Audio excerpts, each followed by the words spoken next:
മാധവ മധുസൂദന മുരളീധര മോഹന മാധവ മധുസൂദന മുരളീധര മോഹന ജയ ജയ യദുനന്ദന ജയ ദേവകി നന്ദന ജയ ജയ യദുനന്ദന ജയ ദേവകി നന്ദന ജയ ജയ യദുനന്ദന ജയ ദേവകി നന്ദന ജയ ജയ യദുനന്ദന ജയ ദേവകി നന്ദന മാധവ മധുസൂദന മുരളീധര മോഹന മാധവ മധുസൂദന മുരളീധര മോഹന ജയ ജയ യദുനന്ദന ജയ ദേവകി നന്ദന ജയ ജയ യദുനന്ദന ജയ ദേവകി നന്ദന വൃന്ദാവന ചന്ദന ഗോപിക മനുമോഹന വൃന്ദാവന ചന്ദന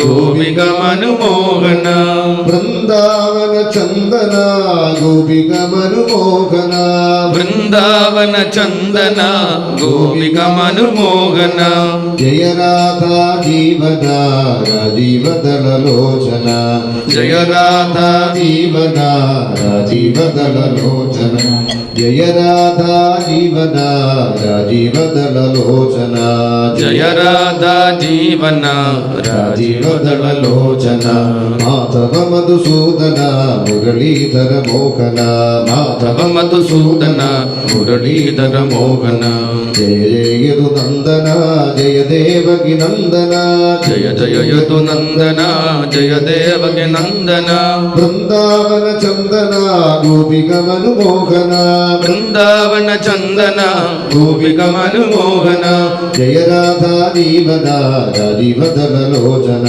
ജയ രാധാ ജീവന രാജീവദളലോചന മാധവ മധുസൂദന മുരളീധര മോഹന മാധവ മധുസൂദന മുരളീധര മോഹന മുരളീധര മോഹന മുരളീധര മോഹന സർവത്ര ഗോവിന്ദനാമ സങ്കീർത്തനം ഗോവിന്ദ ഗോവിന്ദ യോ അന്തഃപ്രവിശ്യ മമ വാചമിമാം പ്രസുപ്താം സഞ്ജീവയത്യഖിലശക്തിധരസ്വധാംനാ അന്യാംശ്ച ഹസ്തചരണശ്രവണത്വഗാദീൻ പ്രാണാൻ നമോ ഭഗവതേ പുരുഷായ തുഭ്യം. ഗോവിന്ദനാമ സങ്കീർത്തനം ഗോവിന്ദ ഗോവിന്ദ. ഭാഗവത്തിലെ പ്രഥമ സ്കന്ധമാണ് കണ്ടുകൊണ്ടിരിക്കുന്നത്. അതിൽ നമ്മളിപ്പോൾ കുന്തിസ്തുതി ഭീഷ്മസ്തുതി വരെ കണ്ടു. ഭാഗവത്തിലെ ചോദ്യം മറന്നു പോകരുത്. സൂത പൗരാണികനോട് ശൗനകാദ ഋഷീശ്വരന്മാരെ ചോദിക്കുന്നത് എന്തനുഷ്ഠിച്ചാലാണ് ഈ ജന്മം സഫലമാവുക, എപ്പോഴാണ് നമുക്ക് തൃപ്തി ഉണ്ടാവുക, ഇനിയൊന്നും വേണ്ട എന്ന് തോന്നുക എന്തനുഷ്ഠിക്കുമ്പോഴാണ്, നല്ല ശാന്തി സമാധാനം അതെപ്പോഴാണ് ഉണ്ടാവുക, എന്താണ് ഏറ്റവും വലിയ ശ്രേയസ്. പല ഭാഷയിലും പറയുന്നത് ഒരേ കാര്യം തന്നെയാണ്, പല രീതിയിൽ ചോദിക്കുന്നേ ഉള്ളൂ. സംഗതി തന്നെ ഒരു സന്തോഷമില്ല, ഒരു തൃപ്തിയില്ല. എന്താ വേണ്ടത്? എല്ലാം നേടിയിട്ടും എന്തോ എൻ്റെ കുറവ് ഇങ്ങനെ തോന്നുക, അത് നീങ്ങാൻ എന്തു വേണം? അതാണ് ഇപ്പോൾ ഇങ്ങനെ കഥകളിലൂടെ പറഞ്ഞുകൊണ്ടിരിക്കുന്നത്. വ്യാസർക്കും പണ്ട് അങ്ങനെ ഉണ്ടായല്ലോ, എന്തൊക്കെയോ എഴുതി എന്നിട്ട് സമാധാനമല്ലേ അവസാനം. ഭാഗവത ധർമ്മം അത് വിസ്തരിച്ചപ്പോഴോ സമാധാനമായി, വ്യാസരുടെ ദുഃഖം തീർന്നു. പലതരത്തിലും വിഷമങ്ങൾ അനുഭവിച്ച നാരദരും ഭഗവാനെ കിട്ടിയപ്പോൾ സമാധാനമായി. ഇങ്ങനെയുള്ള കഥകൾ പറയുകയാണ്. ഭീഷ്മർക്കും ഭഗവാനെ സ്തുതിച്ചു, ഭഗവാനെ അറിഞ്ഞപ്പോൾ സമാധാനമായി. പാണ്ഡവരുടെ വിഷമം എന്തായിരുന്നു? ഭഗവാനെ കൂടെ ഉണ്ടായിട്ടും അറിഞ്ഞില്ല, അറിഞ്ഞപ്പോൾ സമാധാനമായി എന്നുള്ളത് ഇങ്ങനെ വർണ്ണിച്ച് വരികയാണ്. അതിൽ ഭീഷ്മസ്തുതി കണ്ടു. പിന്നെ ഭഗവാൻ പോവാനായിട്ട് ഒരുങ്ങണു. പാണ്ഡവർക്ക് വിഷമമുണ്ട്, ആർക്കാ ഭഗവാന്റെ വിരഹം സഹിക്കാൻ പറ്റുക? പോകണ്ടെന്നൊക്കെ പറഞ്ഞ് പിടിച്ചു വയ്ക്കും. പക്ഷേ പോയല്ലേ പറ്റൂ, പോകാണ്ടിരിക്കാൻ പറ്റൂ. വന്നാൽ പോകണം, ഇല്ലേ വരാണ്ടിരിക്കണം. വന്നാൽ പിന്നെ എന്ത് ചെയ്യേണ്ടി വരും? പോകേണ്ടി വരും. പോകുമ്പോൾ ലേശം വിഷമമൊക്കെ ഉണ്ടാവും, പക്ഷേ പോയേ പറ്റൂ. ഇതാണ് ലോകത്തിൻ്റെ അവസ്ഥ. അവർ പോവണ്ട എന്നൊക്കെ പറഞ്ഞെങ്കിലും ഭഗവാൻ പറഞ്ഞു അങ്ങനെ പറഞ്ഞാൽ പറ്റില്ല, തനിക്ക് ചെയ്യാൻ എന്തൊക്കെ കാര്യങ്ങളുണ്ട്, ധർമ്മം അനുഷ്ഠിക്കണ്ടേ. തന്നെ ആശ്രയിച്ചുകൊണ്ട് എത്ര പേരുണ്ട് ദ്വാരകയിൽ? 16,108 പത്നിമാരാണ്, ലക്ഷക്കണക്കിന് കുട്ടികൾ, ഇവരെയൊക്കെ നോക്കണ്ടേ എന്ന് പറഞ്ഞ് ഭഗവാൻ ഇവരോട് യാത്ര പറഞ്ഞ് പോകുന്നു. തൻ്റെ കൊട്ടാരത്തിലെത്തി ഭഗവാന്റെ വരവ് ഒരു ആഘോഷം പോലെ അവരിങ്ങനെ കൊണ്ടാടുകയാണ്. ഇങ്ങനെ ഇരിക്കെ ഇവിടെ ഭഗവാൻ അനുഗ്രഹിച്ച ആ കുട്ടി, അതാണ് പരീക്ഷത്ത്, ജനിച്ചു. പരീക്ഷത്തിൻ്റെ ജനനം അവിടെ ഉത്സവം പോലെ കൊണ്ടാടുകയാണ്. അഭിമന്യുവിൻ്റെ മകൻ. എന്താ പേരിട്ടത്? വിഷ്ണുരാധൻ. എന്താ പേര്? എന്താ അതിൻ്റെ അർത്ഥം? വിഷ്ണുവിനാൽ രക്ഷിക്കപ്പെട്ടവൻ. വിഷ്ണുവിനാൽ രക്ഷിക്കപ്പെട്ടവൻ. ഗർഭത്തിൽ വെച്ച് മരിച്ചു പോകേണ്ട ആളായിരുന്നു. ആര് രക്ഷിച്ചു? ഭഗവാൻ കാത്തു. അതുകൊണ്ടാണ് പുറത്തെത്തിയത്. അതുകൊണ്ട് പാണ്ഡവരെന്ത് പേരിട്ടു? വിഷ്ണുവിനാൽ രക്ഷിക്കപ്പെട്ടവൻ, വിഷ്ണുവിൻ്റെ ഭിക്ഷ, ഭഗവാന്റെ ഔദാര്യം എന്നുള്ള അർത്ഥത്തിൽ ഭഗവാന്റെ പ്രസാദം ആണ്. അങ്ങനെയാണ് വിഷ്ണുരാധൻ എന്ന് പേരിട്ടത്. നമ്മളൊക്കെ അങ്ങനെ തന്നെയാണ്. ഗർഭത്തിൽ വെച്ച് പുറത്തെത്തിയില്ലേ, പോവാണ്ടേ? എന്തിനാ ഇപ്പോൾ വന്നത്? ഭാഗവതം കേൾക്കാനാ. എന്തിനാണ്? പക്ഷെ അറിയുന്നില്ല. പരീക്ഷത്തിനെ പോലെ തന്നെ നമ്മൾ ചത്ത പാമ്പനെ ആരുടെയെങ്കിലും തോളിലിട്ട് നടക്കുകയാണ്. കണ്ടവരുടെയൊക്കെ മേക്കെട്ട് കയറി പലതും ചെയ്ത് നടക്കുന്നു. അവസാനം കേട്ടാൽ മതിയായിരുന്നു പോണതിൻ്റെ മുന്നേ. എവിടുന്ന്? ഗൾഫിക്കല്ല, എവിടെ പോണതിൻ്റെ മുന്നേ? അങ്ങോട്ട് ഒരു ദിവസം അങ്ങോട്ട് വീണു പോകല്ലോ. അതിൻ്റെ മുന്നേയായിട്ട് പരീക്ഷത്ത് കേട്ടതുപോലെ കേൾക്കാൻ തരായാൽ ഭാഗ്യം. നമ്മളും പുറമേക്ക് വന്നത് കേൾക്കാനായിരുന്നു. പക്ഷേ അതറിയാതെ പലതും ചെയ്ത് നായാട്ടിന് പോയി. പരീക്ഷത്ത് അങ്ങനെ നായാട്ടിന് പോയതായിരുന്നു. അപ്പോഴാണ് അബദ്ധം പറ്റിയത്.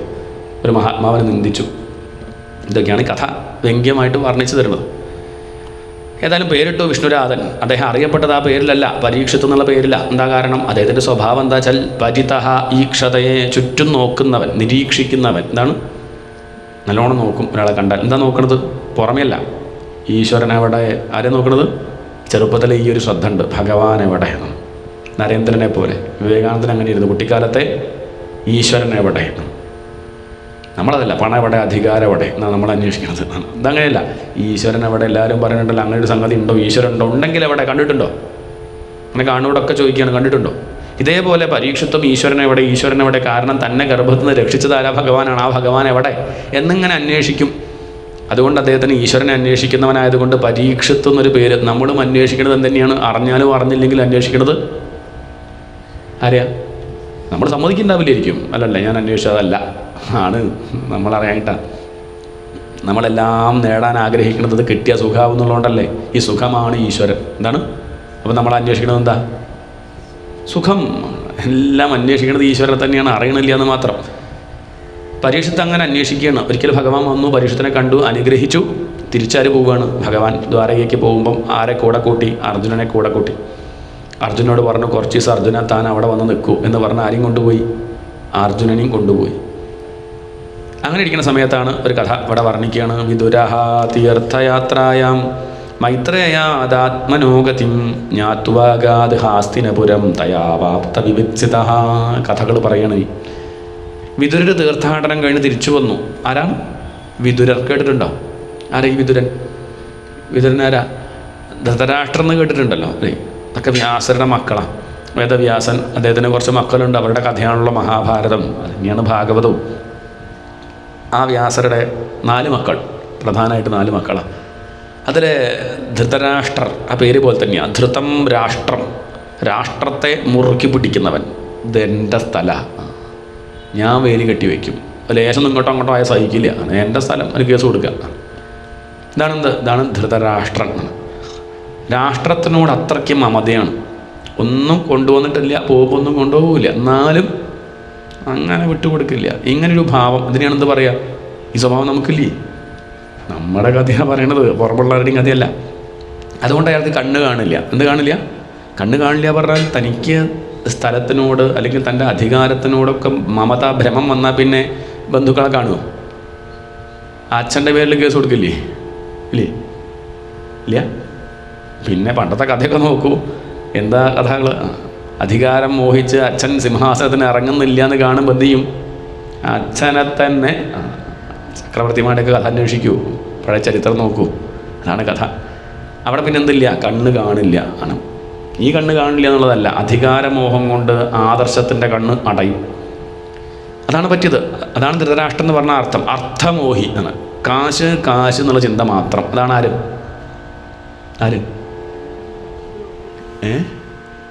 പറയാണ്ട ഞാൻ ഇനി പറയില്ല. ആര്? ധൃതരാഷ്ട്രർ എന്ന് പറയൂ. അത് പറഞ്ഞാൽ ഉറക്കം പോകും. അജാതി ഒരു പേരാണത്, ധൃതരാഷ്ട്രർ. അയാളുടെ കഥയെ പറഞ്ഞത്. അതാണ് ഒരു മകൻ, അർത്ഥമോഹി. അടുത്ത മകൻ പാണ്ഡു. അയാൾക്ക് എന്താ പ്രധാനം എന്നറിയാം? അയാൾക്ക് കാമമാണ് പ്രധാനം. എന്താണ്? ഇവിടെ ജനിച്ചത് തന്നെ അതിനു വേണ്ടിയിട്ടാണ്. അതാണ് വേണ്ടത്. കഴിക്കുക, കുടിക്കുക, അങ്ങനെ ഇരിക്കുക, നട്ടർക്ക് ഉപദ്രവം വേണ്ട, അത് സാരമില്ല, നമ്മളെ സുഖം നോക്കുക. ഈ സ്വഭാവക്കാരും ഇല്ലേ? നമ്മൾ ഇതിനെ ഇവിടെ ഇങ്ങനെ അന്വേഷിക്കുക.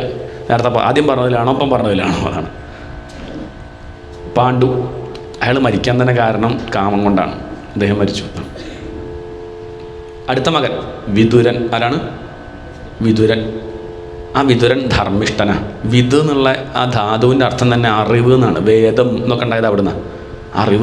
അറിവിന് പ്രാധാന്യം കൊടുക്കുന്നവൻ, ഭാഗവതമൊക്കെ കേൾക്കുന്നവൻ. എന്താണ് അതായത് കേൾക്കും, അതിനോടൊക്കെ താല്പര്യമുണ്ട്, ആദർശമുണ്ട്, നന്മ, മനുഷ്യത്വം, അച്ഛൻ, അമ്മ, മക്കൾ, ഇങ്ങനെയൊക്കെ ബന്ധത്തിനൊക്കെ വലിയൊരു വില കൽപ്പിക്കുന്നവൻ, എപ്പോഴും സമാധാനമായിട്ടിരിക്കണം, അധികം മത്സരത്തിലൊന്നും ഞാനില്ല എന്ന് പറയുന്നവനാണ് ആര്? വിതുരൻ. എല്ലാവരും നേരെയായി കാണുന്നൊരു വിചാരം. അടിപിടിക്കുന്ന ആരില്ല, വിതുരനില്ല. ഈ സ്വഭാവമുള്ള ഒരു ലോകത്തുണ്ട്. കുറച്ചേ ഉണ്ടാവുള്ളൂ, അതൊക്കെ കുറച്ചേ ഉണ്ടാവുള്ളൂ. നമ്മളിങ്ങനെ ഒരു സമൂഹത്തെ നോക്കിയാൽ കുറച്ച് പേരിങ്ങനെ ആത്മാർത്ഥമായിട്ട് മെനക്കെടുന്നുണ്ടാവും. അതിൽ കുറേ പേരൊന്നുണ്ടാവില്ല, അവർ ഫോട്ടോ എടുക്കാനൊക്കെ ഉണ്ടാവും. എന്നാൽ ഈ കുറച്ച് പേര് ഫോട്ടോ വയ്ക്കൊന്നും അവരില്ല, അവരാണ് കാര്യങ്ങളൊക്കെ ചെയ്യുന്നത്. പക്ഷേ ക്രെഡിറ്റ് വേണ്ട, നന്നായി നടക്കട്ടെ. ഇങ്ങനെ ഒരു ലോകത്തല്ലേ? അതാണ് ഈ വർണ്ണിക്കുന്നത്. ഇനി അടുത്ത ആളുണ്ട്, അതാണ് മോക്ഷം, അതാണ് ശ്രീശുകൻ. അതാണ് നമ്മുടെ മുഖ്യ കഥാപാത്രം. ശ്രീശുകൻ മോക്ഷത്തിൻ്റെ പ്രതീകമാണ്. ഈ പറഞ്ഞ 4 പുരുഷാർത്ഥങ്ങളാണ്. ധർമ്മം, അർത്ഥം, കാമം, മോക്ഷം. ധർമ്മം, അർത്ഥം, കാമം. ധർമ്മം വിതുരൻ, അർത്ഥം ധൃതരാഷ്ട്രർ, കാമം പാണ്ഡു, മോക്ഷം ശ്രീശുകൻ. ഇതിലെന്താ ഉണ്ടായിച്ചാൽ ഈ ധൃതരാഷ്ട്രർ ഗാന്ധാരി വിവാഹം കഴിച്ചു. ആ കഥയൊക്കെ കേട്ടില്ലേ? എന്നിട്ട് ഗാന്ധാരിയിൽ കുറച്ച് മക്കളൊക്കെ ഉണ്ടായി. എത്ര മക്കളാണ്? നമ്മുടെ കഥ ചരിത്രമാണ് ഈ പറയുന്നത്. ഭാരതത്തിൽ ജനിച്ചിട്ട് ഇതൊന്നും അറിയില്ലെങ്കിൽ എന്താ കഥ? മഹാഭാരതം എഴുതിയതാരാ? കുഞ്ചൻ നമ്പ്യാരോ? ആരാ? വേദവ്യാസൻ. ആരാണ്? ഇതൊക്കെ പഠിക്കണ്ടേ? നമ്മളിതൊക്കെ കേൾക്കുമ്പോൾ എന്താ അറിയോ, ഇങ്ങനെ മനസ്സിലാക്കണം. ഇതൊന്നും അറിഞ്ഞില്ലെങ്കിൽ കഴിഞ്ഞു കഥ. അതൊരു സംഗതി അറിയാണ്ട് നമ്മൾ ഇങ്ങനെ എന്തൊക്കെയോ കുറേ മറ്റൊക്കെ വെച്ചിട്ടുണ്ട്. ഔറംഗസീബ് അറിയാം ഇല്ലേ? അറിയില്ലേ? അത് വെച്ചിട്ടുണ്ട്. ഹിറ്റ്ലർ ഒക്കെ പഠിച്ചു വെച്ചിട്ടുണ്ട്. നമ്മുടെ കഥ ചോദിച്ചാൽ അറിയില്ല. മുത്തച്ഛൻ്റെ പേരെന്താ? കണ്ടതൊക്കെ പഠിച്ചു വെച്ചിട്ട് എന്താ കാര്യം? അവനവനെ പറ്റി ഒരു ചരിത്രബോധം ഉണ്ടാവണ്ടേ? അവനെ പറ്റി മനസ്സിലാക്കണ്ടേ? വേണ്ടേ? വേണോ വേണ്ടേ? നമുക്കറിയില്ല, പിന്നെ കുട്ടികളെ പറഞ്ഞിട്ട് കാര്യമുണ്ടോ? ശ്രദ്ധിക്കണ്ടേ? ധൃതരാഷ്ട്രൻ ആരെ വിവാഹം കഴിച്ചത്? ദാക്ഷായിണിയോ? ഗാന്ധാരി. ധൃതരാഷ്ട്രൻ ഗാന്ധാരിയെ വിവാഹം കഴിച്ചു. അങ്ങനെ 100 മക്കളുണ്ടായി. 101ാമതൊരു പെൺകുട്ടി ദുശ്ശള. മൂത്ത പുത്രൻ ദുര്യോധനൻ. കേട്ടിട്ടുണ്ട്. ഈ ദുര്യോധനൻ എന്ന് പറഞ്ഞ മഹാമോശക്കാരൻ. ഇവൻ അനുകരിക്കും ബാക്കി മക്കളും.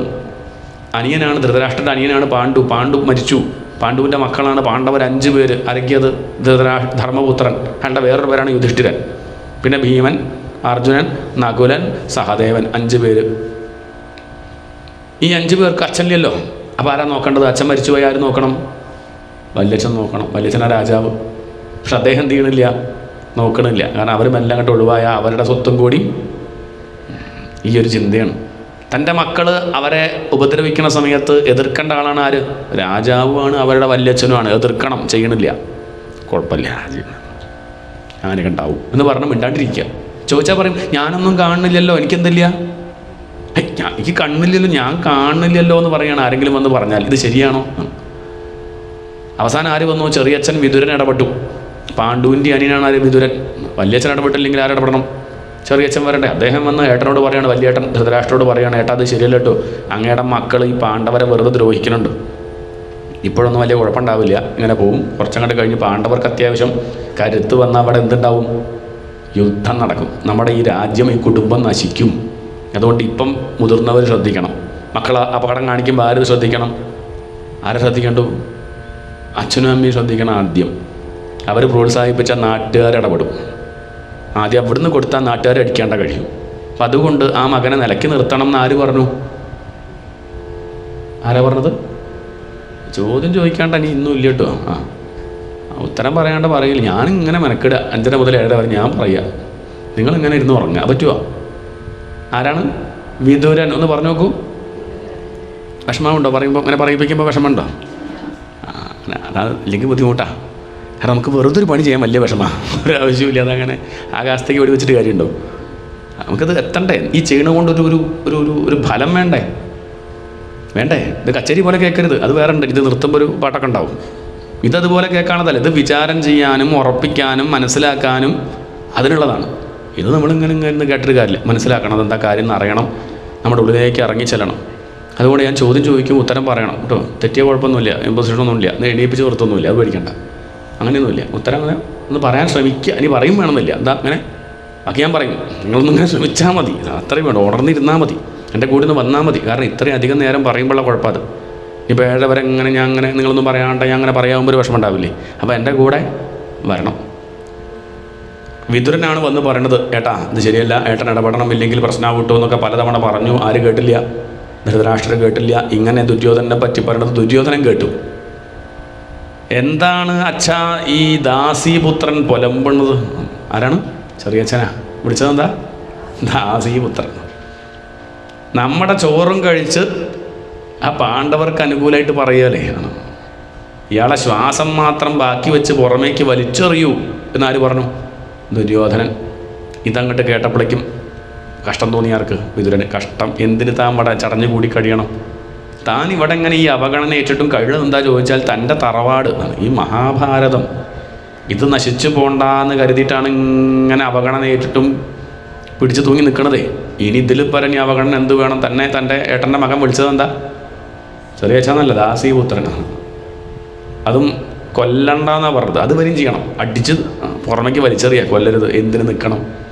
വിതുരൻ്റെ കിരീടം അവിടെ അങ്ങോട്ട് അഴിച്ചു വെച്ചു, തൻ്റെ ആ പട്ടുവസ്ത്രം അഴിച്ചു വെച്ചു, വൽക്കലമെടുത്ത് അദ്ദേഹം സന്യസിച്ചു. എന്താണ് ആ വാക്കങ്ങോട്ട് കേട്ടപ്പോൾ എന്ത് തോന്നി? സന്യസിക്കാൻ തോന്നി. അദ്ദേഹം പറഞ്ഞു നന്നായി, ആ ദുര്യോധന ആ വാക്ക് പറഞ്ഞ് നന്നായി. കാരണം കുറേ കാലമായിട്ട് ഞാൻ അങ്ങനെ പിടിച്ച് നിൽക്കിയിരുന്നു, ഈ വീട് തറവാട് പറഞ്ഞിരിക്കുന്നു, വലിയ മമത. ഇവൻ്റെ ഈ വാക്കങ്ങോട്ട് കേട്ടപ്പോൾ എന്ത് പോയി? ആ വീടിനോടുള്ള താല്പര്യം, ആ കൊട്ടാരത്തോടുള്ള താല്പര്യം, ആ രാജ്യത്തോടുള്ള താല്പര്യം എത്ര പെട്ടെന്ന് പോയി. എത്രയോ സപ്താഹം കേട്ടിട്ട് പോകണില്ല. അപ്പോഴാണ് ചില വാക്ക് കേട്ടാൽ ഇവിടെ അങ്ങോട്ട് കൊണ്ട് എന്ത് പോരെ ആണ്. ഇനി ഇത് കൊണ്ടുനടക്കണോ? താൻ വലിയ മന്ത്രി എന്ന് പറഞ്ഞിരിക്കുകയാണ് ഈ ഹസ്തിനാപുരിയുടെ. എന്തിന്? ആരിറങ്ങി? വിതുരർ സന്യസിച്ചു. വിതുരർ അങ്ങനെയാണ് സന്യസിച്ചത്. വിതുരഹ തീർത്ഥയാത്രയാം.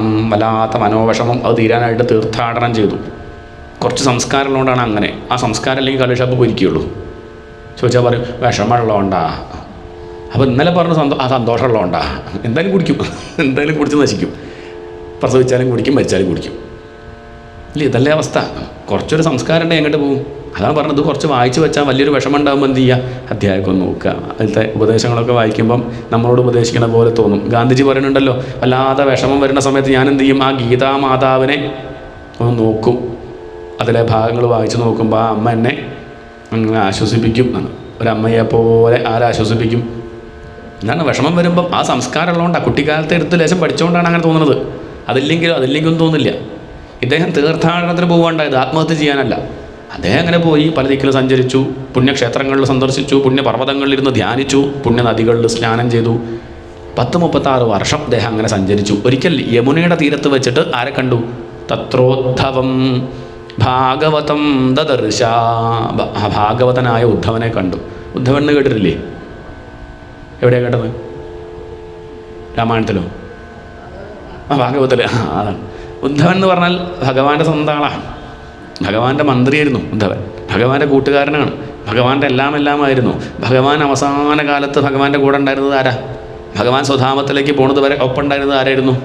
മക്കളും പേരക്കൂട്ടിലൊക്കെ അവർ തമ്മിൽ തല്ലി നശിക്കുകയായിരുന്നു. ഉദ്ധവനാ കൂടെ ഉണ്ടായത്. ഉദ്ധവർക്കാണ് ഉപദേശമൊക്കെ കൊടുക്കുന്നത്. അതാണ് ഭാഗവതത്തിലെ ഏറ്റവും പ്രധാനപ്പെട്ട ഭാഗം. അതാണ് ഏകാദശ സ്കന്ധം. ആ ഉദ്ധവർക്ക് ഭഗവാൻ ഭാഗവത ധർമ്മമൊക്കെ ഉപദേശിച്ചു. അതൊക്കെ കേട്ട് ഉദ്ധവർക്ക് സന്തോഷമായി. അങ്ങനെ ഭഗവാന്റെ മെതിയടി ശിരസിൽ വെച്ച് അദ്ദേഹം ബദരികാശ്രമത്തിലേക്ക് പോവുകയാണ്. ഭഗവാനോ സുധാമത്തിലേക്ക് പോയി, വൈകുണ്ഠത്തിലേക്ക് ഭഗവാൻ പടം വിട്ടു പോയി. ആ വാർത്ത വിതുരർക്ക് അറിയില്ലായിരുന്നു. വിതുരർ തീർത്ഥാടനല്ലേ. അങ്ങനെ ഒരിക്കൽ എവിടെ വെച്ച് വിതുരർ ഉദ്ധവരെ കണ്ടു? യമുനാതീരത്ത് വെച്ചിട്ട്. അവർ തമ്മിൽ അങ്ങോട്ട് കണ്ടപ്പോഴേക്കും അവർക്കുണ്ടായ സന്തോഷം കെട്ടിപ്പിടിക്കണു. ഭക്തന്മാർ തമ്മിൽ കണ്ടാലുള്ള സന്തോഷമല്ലേ? സമാന മനസ്കർ തമ്മിൽ കണ്ടാൽ ഉണ്ടാവില്ലേ? സന്തോഷം ഉണ്ടാവില്ലേ? സപ്താഹം കേൾക്കാൻ വരുന്നവർ തമ്മിൽ കണ്ടാൽ ഉണ്ടാവില്ലേ? നിങ്ങളും വന്നു, ഞാനും വന്നു. എവിടെയോ നമ്മൾ തമ്മിൽ എന്തുണ്ടെന്തോ ഒരു ലേശം അല്ലേ ഒരു ബന്ധം. ഇനി അത് പോട്ടെ, ഒരു കള്ളുടിയനെ കണ്ടാൽ നമുക്കിപ്പോൾ അതല്ലേ പരിചയം. മൂക്കപ്പൊടി വലിക്കുന്ന ഒരാൾ അങ്ങനെ വന്നു ഇവിടെ എത്തി, അത് പൊടിക്കുപ്പിടിക്കാൻ വിട്ടു. അവിടുന്ന് വരുമ്പോഴേ അങ്ങനെ വിഷമിച്ചിരിക്കും. അങ്ങനെ നിൽക്കുമ്പോണ്ട് പിന്നുന്ന ഒരാൾ മുണ്ടിൻ്റെ മടക്കം നിർത്തിങ്ങനെ ഒരാളെ കണ്ടു. അയാളോടുള്ള താല്പര്യം എത്ര കണ്ടുണ്ടാവും? ഇതുപോലെയാണ് ഭക്തന്മാർ തമ്മിൽ കണ്ടാൽ അവർക്കുള്ള സന്തോഷം. രണ്ടുപേരുടെ ഹൃദയത്തിലിരിക്കുന്നത് ഭഗവാനാ. അവരങ്ങോട്ട് കെട്ടിപ്പിടിച്ചു. വാർത്താം സഖേ കീർത്തയ തീർത്ഥകീർത്തേ. ആ തീർത്ഥകീർത്തിയായിരിക്കുന്ന ഭഗവാന്റെ കഥകൾ പറയൂ, മറ്റൊന്നും പറയണ്ട. മറ്റുള്ളതൊക്കെ പറഞ്ഞിട്ട് എന്താ കാര്യം? എത്ര ചാനൽ ന്യൂസ് എത്ര കണ്ടു, എത്ര പേപ്പർ വായിച്ചു, എല്ലാ ദിവസവും ഒരേ വാർത്തയാണ്. ഒരേ വാർത്ത, ആൾ മാറുന്നേ ഉള്ളൂ. ഉപദ്രവിച്ചു, ബുദ്ധിമുട്ടിച്ചു, കുത്തി കൊന്നു, കൂടുതൽ പറയണില്ല. ഇതിങ്ങനെയല്ല, ആൾ മാറുന്നല്ലാണ്ട് ഈ വാർത്തയൊക്കെ വായിച്ചിട്ട് ഇപ്പം എന്താ ഉണ്ടായി? സമാധാനം അയ്യോ, ഉള്ള സമാധാനം പോയി എന്നല്ലാതെ എൻ്റെ ഇപ്പം നേടി എന്നാണ്. എന്നിട്ട് നമ്മൾ ചോദിക്കുക ഭാഗവതം വായിച്ചിട്ട് എന്താ കാര്യം എന്ന്. ഇത് വായിച്ചിട്ട് എന്തായാലും അങ്ങനെ അപകടമൊന്നും ഉണ്ടായില്ല. എന്നിട്ടത് അങ്ങനെയല്ല, അതാണ് വ്യത്യാസം. അതുകൊണ്ട് മറ്റ് ലോക വിഷയങ്ങളൊന്നും എനിക്ക് കേൾക്കണ്ട. എന്ത് മതി? വാർത്താം സഖേ തീർത്ഥയ കീർത്തയ തീർത്ഥ കീർത്തേ. ആരുടെ കീർത്തി കേട്ടാലാണോ മനസ്സ് ശുദ്ധമാവുന്നത് ആ ഭഗവാന്റെ കഥകൾ ഒഴിച്ച് മറ്റൊന്നും പറയണ്ട എന്ന് പറഞ്ഞ് അവർ തമ്മിൽ ഭഗവാന്റെ കഥകൾ അങ്ങനെ പറയണു. ആര് തമ്മിൽ?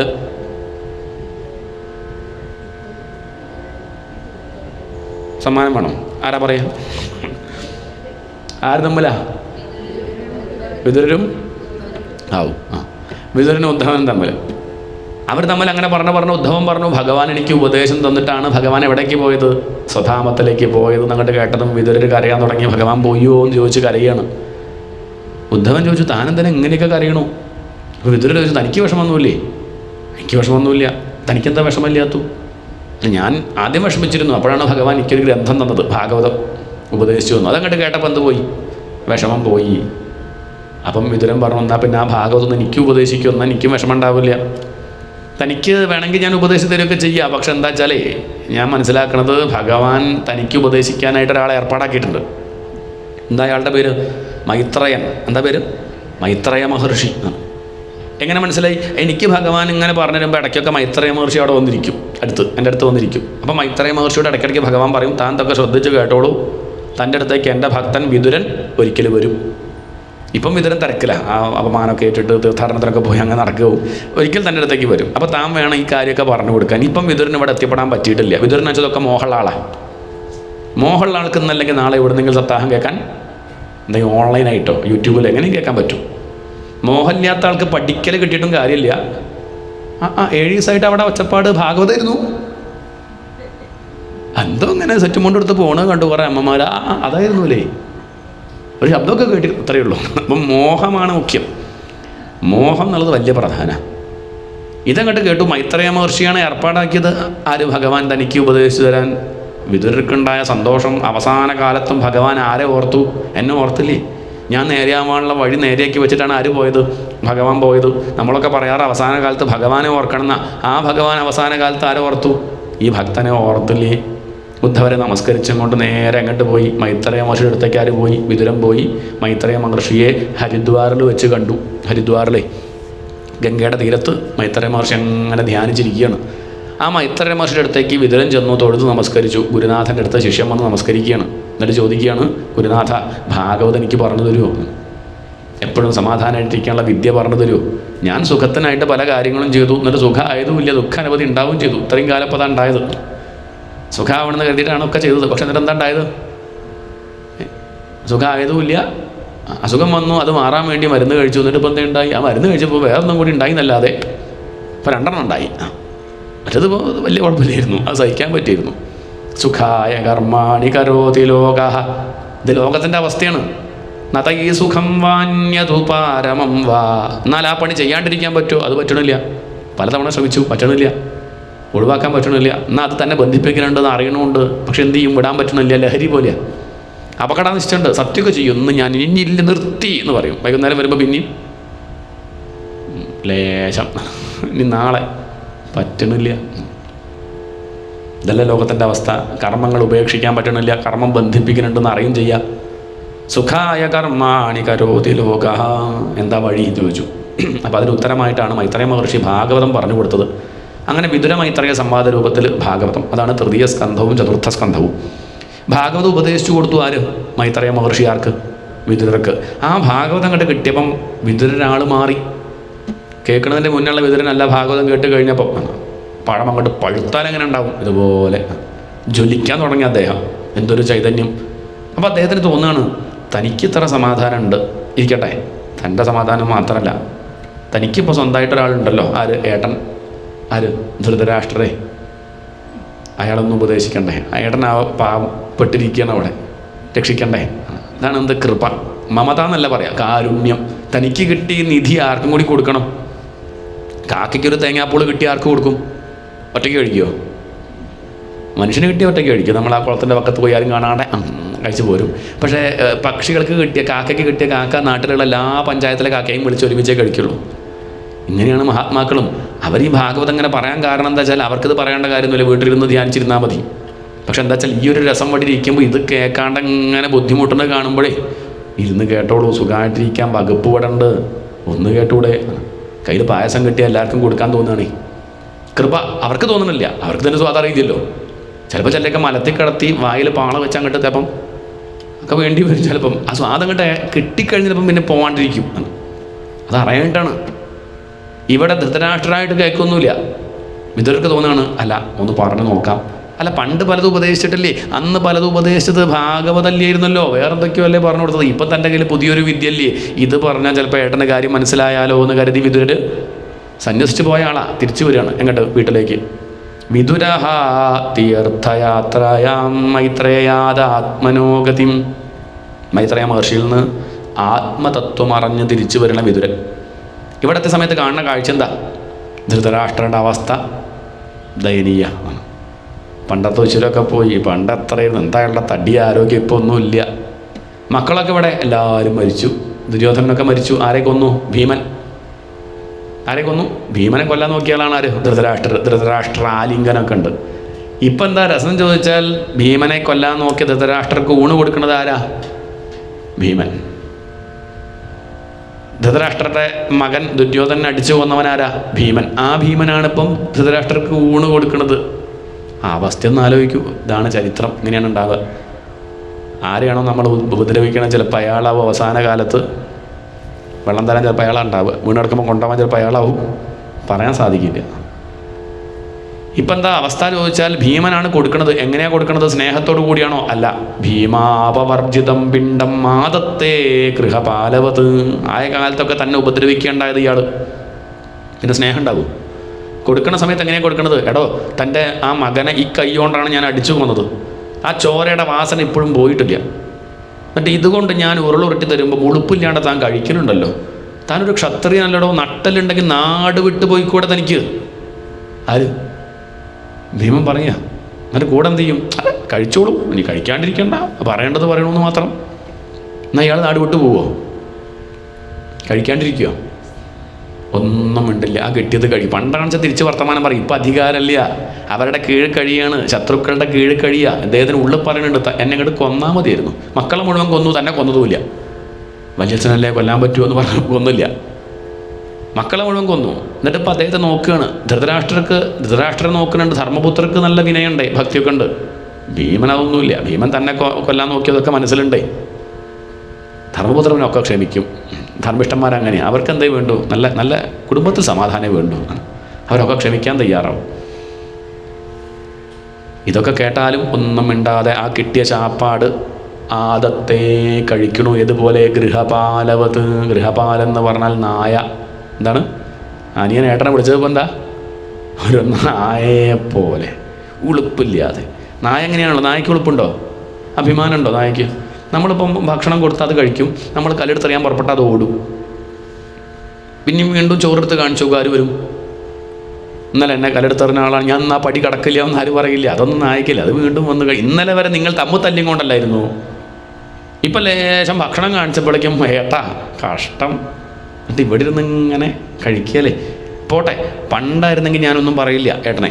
കാരണം ചെറുപ്രായത്തിലൊക്കെയാണ് ആളുകളുടെ വിഷയങ്ങളുടെ പിന്നാലെ ഓടുന്നുണ്ടെന്ന് പറഞ്ഞാൽ നമുക്കെന്ത് പറയാം? പ്രായത്തിൻ്റെ പ്രശ്നം അല്ലേ?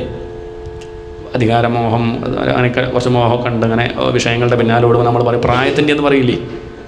ഇത് 10-60 വയസ്സൊക്കെ, 100 വയസ്സൊക്കെ ആയി. ഇതാണ് വയസ്സ്. ഇത്രയൊക്കെ ആയിട്ടും ഇനി അനുഭവിക്കാത്ത ആളാണെങ്കിൽ നമുക്ക് കുറ്റം പറയാം. ഇത് എത്ര അനുഭവിച്ചു, എന്തൊക്കെ കണ്ടു. അവസാനം തൻ്റെ മക്കളും മരിച്ചു, അധികാരവും നഷ്ടപ്പെട്ടു. എന്നിട്ട് ജീവിക്കാനുള്ള കൊതി. ജീവിതാശായ ഭവാൻ. ജീവിക്കാനുള്ള ഒരു മോഹം ഉണ്ടല്ലോ മനുഷ്യൻ്റെ. വല്ലാത്ത മോഹം തന്നെയാണ്. തീരെ വയ്യാണ്ടി ആയാലും ജീവിക്കണം എന്നുള്ളൊരു വിചാരം തന്നെയാണ്. അവഗണന ഏറ്റാലും ജീവിക്കണം എന്നുള്ളത് മാത്രമല്ല, പിന്നെയും ഭോഗം അനുഭവിക്കണം എന്നുള്ള മോഹം. ശരീരമൊക്കെ ചുക്കി ചുളിഞ്ഞു. അംഗം ഗളിതം ഫലിതം മുണ്ടം ദശനവിഹീനം ജാതം തുണ്ടം വൃദ്ധോ യാതി ഗൃഹീത്വാദണ്ഡം തദപിന മുഞ്ചതി ആശാപിണ്ഡം. ശരീരം ചുക്കി ചുളിഞ്ഞു, മുടിയൊക്കെ കൊഴിഞ്ഞു, നടക്കാൻ 2 കാല് പോരാ, വടിയും കൂടിയും വേണം. പല്ലൊന്നുമില്ല. എന്നാലും വറുത്തപ്പേര് കണ്ട കഴിക്കാനൊന്നും വയ്യ, എന്നാലും വലിയ പല്ലില്ല, എന്നാലും അത് മുണ്ടിൻ്റെ മടക്കിൽ തട്ടിക്കൊണ്ടുവന്ന് വീട്ടിലെത്തി മിക്സിയിലിട്ട് വെള്ളമൊഴിച്ച് അരച്ച് കുടിക്കുക. എന്ത് ചെയ്യും? ആ മോഹം ചെറിയൊരു കാര്യം പോലും ഒഴിവാക്കാൻ സാധിക്കുന്നില്ല.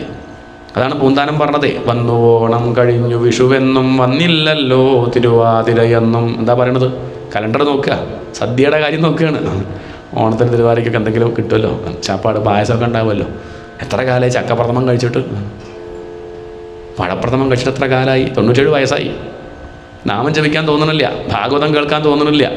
പ്രഥമം കഴിക്കാനും വറുത്തപ്പേര് കഴിക്കാനും ശർക്കരപ്പേര് കഴിക്കാനും ചോറൂണുണ്ടോ പിറന്നാളുണ്ടോ ഇനി ഒന്നുമില്ലെങ്കിൽ ശ്രാദ്ധായ മതി, നടപ്രഥമം ഉണ്ടാവുമല്ലോ. നോക്കണേ, ഇങ്ങനെ മെനു നോക്കി മരിച്ചു പോവുക. നാമം ജപിച്ച് മരിക്കുക വേണ്ടത്. ഇത് ചപ്പാത്തിയും മറ്റു കാര്യങ്ങളൊക്കെ ആലോചിച്ച് അങ്ങനെ ഒരു ദിവസം അങ്ങോട്ട് ചത്തുപോകുന്നു പാവം ശിവ ശിവ. ഇത്രയൊക്കെ പ്രായമായില്ലേ ചേട്ടാ, ഇനിയെങ്കിലും ഒന്ന് ഒരു വിരക്തനായിക്കൂടെ, കുറച്ചൊക്കെ ഒന്ന് കുറച്ചുകൂടെ. ഇതങ്ങോട്ട് കേട്ടപ്പോൾ ഉള്ളിൽ കൊണ്ടു. ചില വാക്ക് കേൾക്കുമ്പോൾ നമുക്ക് ഉള്ളിൽ കൊള്ളും. കൊള്ളാൻ ഭാഗത്ത് ചിലപ്പോൾ പറയേണ്ടിയും വരും. ചിലക്ക് നേരവണ്ണം പറഞ്ഞാൽ ചിലപ്പം മനസ്സിലാവില്ല. അതാണ് ഇപ്പോൾ ഇങ്ങനൊരു ക്രൂരമായ ഭാഷ ആര് പ്രയോഗിച്ചത്? അനിയൻ പ്രയോഗിച്ചത്. അതുള്ളിൽ കൊണ്ടു. ആ അനിയൻ്റെ വിതുരൻ്റെ കൈ അങ്ങോട്ട് പിടിച്ചു ധൃതരാഷ്ട്രർ. അദ്ദേഹം പറഞ്ഞു, എന്ത് ചെയ്യാം, എനിക്ക് നേർവഴി കാണിക്കാൻ ആരുമില്ല, അതാണ് പറ്റിയത്. എനിക്കാച്ചാൽ കണ്ണ് കാണില്ല, പോട്ടെ, എനിക്ക് കണ്ണ് കാണില്ലെങ്കിലും എൻ്റെ ഭാര്യ, അവൾ കണ്ണ് തുറന്നിരിക്കുകയാണെന്ന് വെച്ചാൽ നേർവഴി കാണിച്ചാൽ എനിക്ക് ആ വഴിക്ക് പോകാമായിരുന്നു. എൻ്റെ ഭാര്യ എന്ത് ചെയ്തു? ധൃതരാഷ്ട്രൻ്റെ ഭാര്യ ഗാന്ധാരി എന്ത് ചെയ്തു? കല്യാണം കഴിഞ്ഞ ഉടനെ പതിവ്രതയാണ്, എൻ്റെ ഭർത്താവില്ലാത്ത സുഖമൊന്നും എനിക്കും വേണ്ടെന്ന് പറഞ്ഞാൽ അവളെന്ത് ചെയ്തു? അവളും കണ്ണങ്ങോട്ട് കെട്ടി. സ്നേഹം കൊണ്ട് അങ്ങനെയാണോ വേണ്ടത്? ആണോ? ഭർത്താവിനെ കണ്ണ് കാണില്ലെങ്കിൽ ഇവൾ കണ്ണ് തുറന്ന് നേർവഴിക്ക് നടത്തുക വേണ്ടത്. അല്ലാണ്ട് കണ്ണ് കെട്ടില്ല.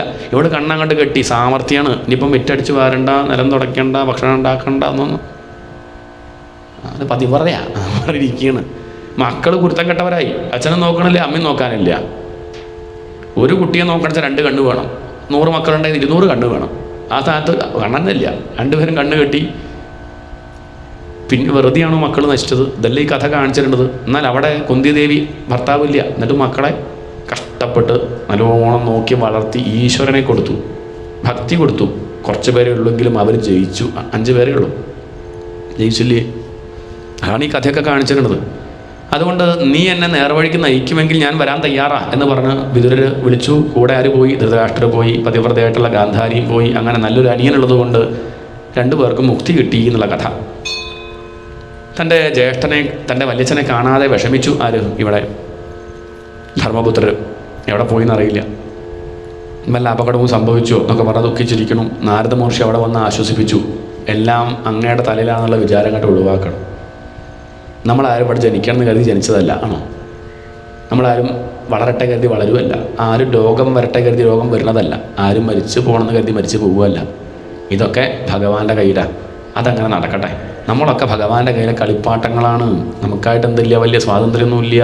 അതുകൊണ്ട് അങ്ങ് ഒന്നും വിഷമിക്കണ്ട എന്നൊക്കെ പറഞ്ഞു. അത് കേട്ടപ്പോൾ ആശ്വാസമായി. അവരൊക്കെ എത്തേണ്ട ദിക്കിൽ എത്തിയിട്ടുണ്ട് കേട്ടോ എന്ന് പറഞ്ഞ് ആശ്വസിപ്പിച്ചു നാരദ മഹർഷി. വന്നിട്ട് ആരെ? ഈ ധർമ്മപുത്രരെ. ശരി, അതോടുകൂടി തീർന്നോ? ഇല്ല. അപ്പോഴേക്ക് അടുത്ത പ്രശ്നം. എന്താ അടുത്ത പ്രശ്നം? തൻ്റെ അനുജൻ അർജുനൻ പോയിട്ടപ്പോൾ കുറച്ച് ദിവസമായിട്ട് തിരിച്ചു വരാത്തത് എന്താ? എവിടേക്ക് പോയി? ഭഗവാന്റെ കൂടെ പോയില്ലായിരുന്നോ? തിരിച്ചു വന്നിട്ടില്ല. ദുർനിമിത്തങ്ങൾ പലതും കാണുന്നുണ്ട്. എന്തെങ്കിലും അപകടം തൻ്റെ ആ അനുജന് പറ്റിയോ? ഈ ഒരു വിഷമാർക്ക് ധർമ്മപുത്രർക്ക്. അങ്ങനെ നോക്കി നിൽക്കുമ്പോൾ ആര് വരുന്നുണ്ട്? അർജുനൻ വരുന്നുണ്ട്. വരുന്ന സമയത്ത് അർജുനനാകെ ക്ഷീണിച്ചിട്ടുണ്ട്. ഗാണ്ഡീവം എന്ന വില്ലെടുത്ത് പൊന്തിക്കാൻ ആർക്ക് സാധിക്കുന്നില്ല? അർജുനന് സാധിക്കുന്നില്ല. മുഖത്ത് വാട്ടം, ആകെ കരഞ്ഞുകൊണ്ടാണ് വരുന്നത്. അടുത്ത് വന്നപ്പോൾ ചോദിച്ചു, എന്താ അനുജ, എന്താ നിനക്ക് പറ്റിയത്? അപ്പോൾ അർജുനൻ പറയാണ്, ഏട്ടാ, വഞ്ചിതോഹം മഹാരാജ ഹരിണാ ബന്ധുരൂപിണ യേന മേ അപഹൃതം തേജ ദേവവിസ്മാപനം മഹത്. ആ ഹരി നമ്മളെ വഞ്ചിച്ചു. കൃഷ്ണനെ നമ്മളെ പറ്റിച്ചു. നമ്മൾ പറഞ്ഞ പോലെ തന്നെ ഗുരുവായൂരപ്പൻ പറ്റിച്ചു. വിചാരിച്ചില്ല കേട്ടോ. നാട്ടുകാരൊക്കെ പറ്റിക്കും. നമ്മൾ വിചാരിക്കും ഇയാൾ പറ്റിക്കുന്നു, നമ്മളാരെങ്കിലും പറ്റിച്ചു. പറ്റിച്ചതല്ല. എത്രയോ അവസരങ്ങൾ തന്നു ഭഗവാനെ മനസ്സിലാക്കാൻ. എത്രയോ സത്സംഗങ്ങൾ, മുക്കിന് സപ്താഹം. എന്നിട്ട് അത് പോയി കേൾക്കാത്തതിന് ഭഗവാനെ പറ്റി കുറ്റം പറഞ്ഞിട്ട് കാര്യമുണ്ടോ? വഞ്ചിച്ചു എന്ന് പറയരുത്. അവസരങ്ങൾ കുറേ തന്നു, വേണ്ടതുപോലെ നമ്മൾ ഉപയോഗിച്ചില്ല. അത് നമ്മുടെ കുറ്റം, ഭഗവാന്റെ അല്ല.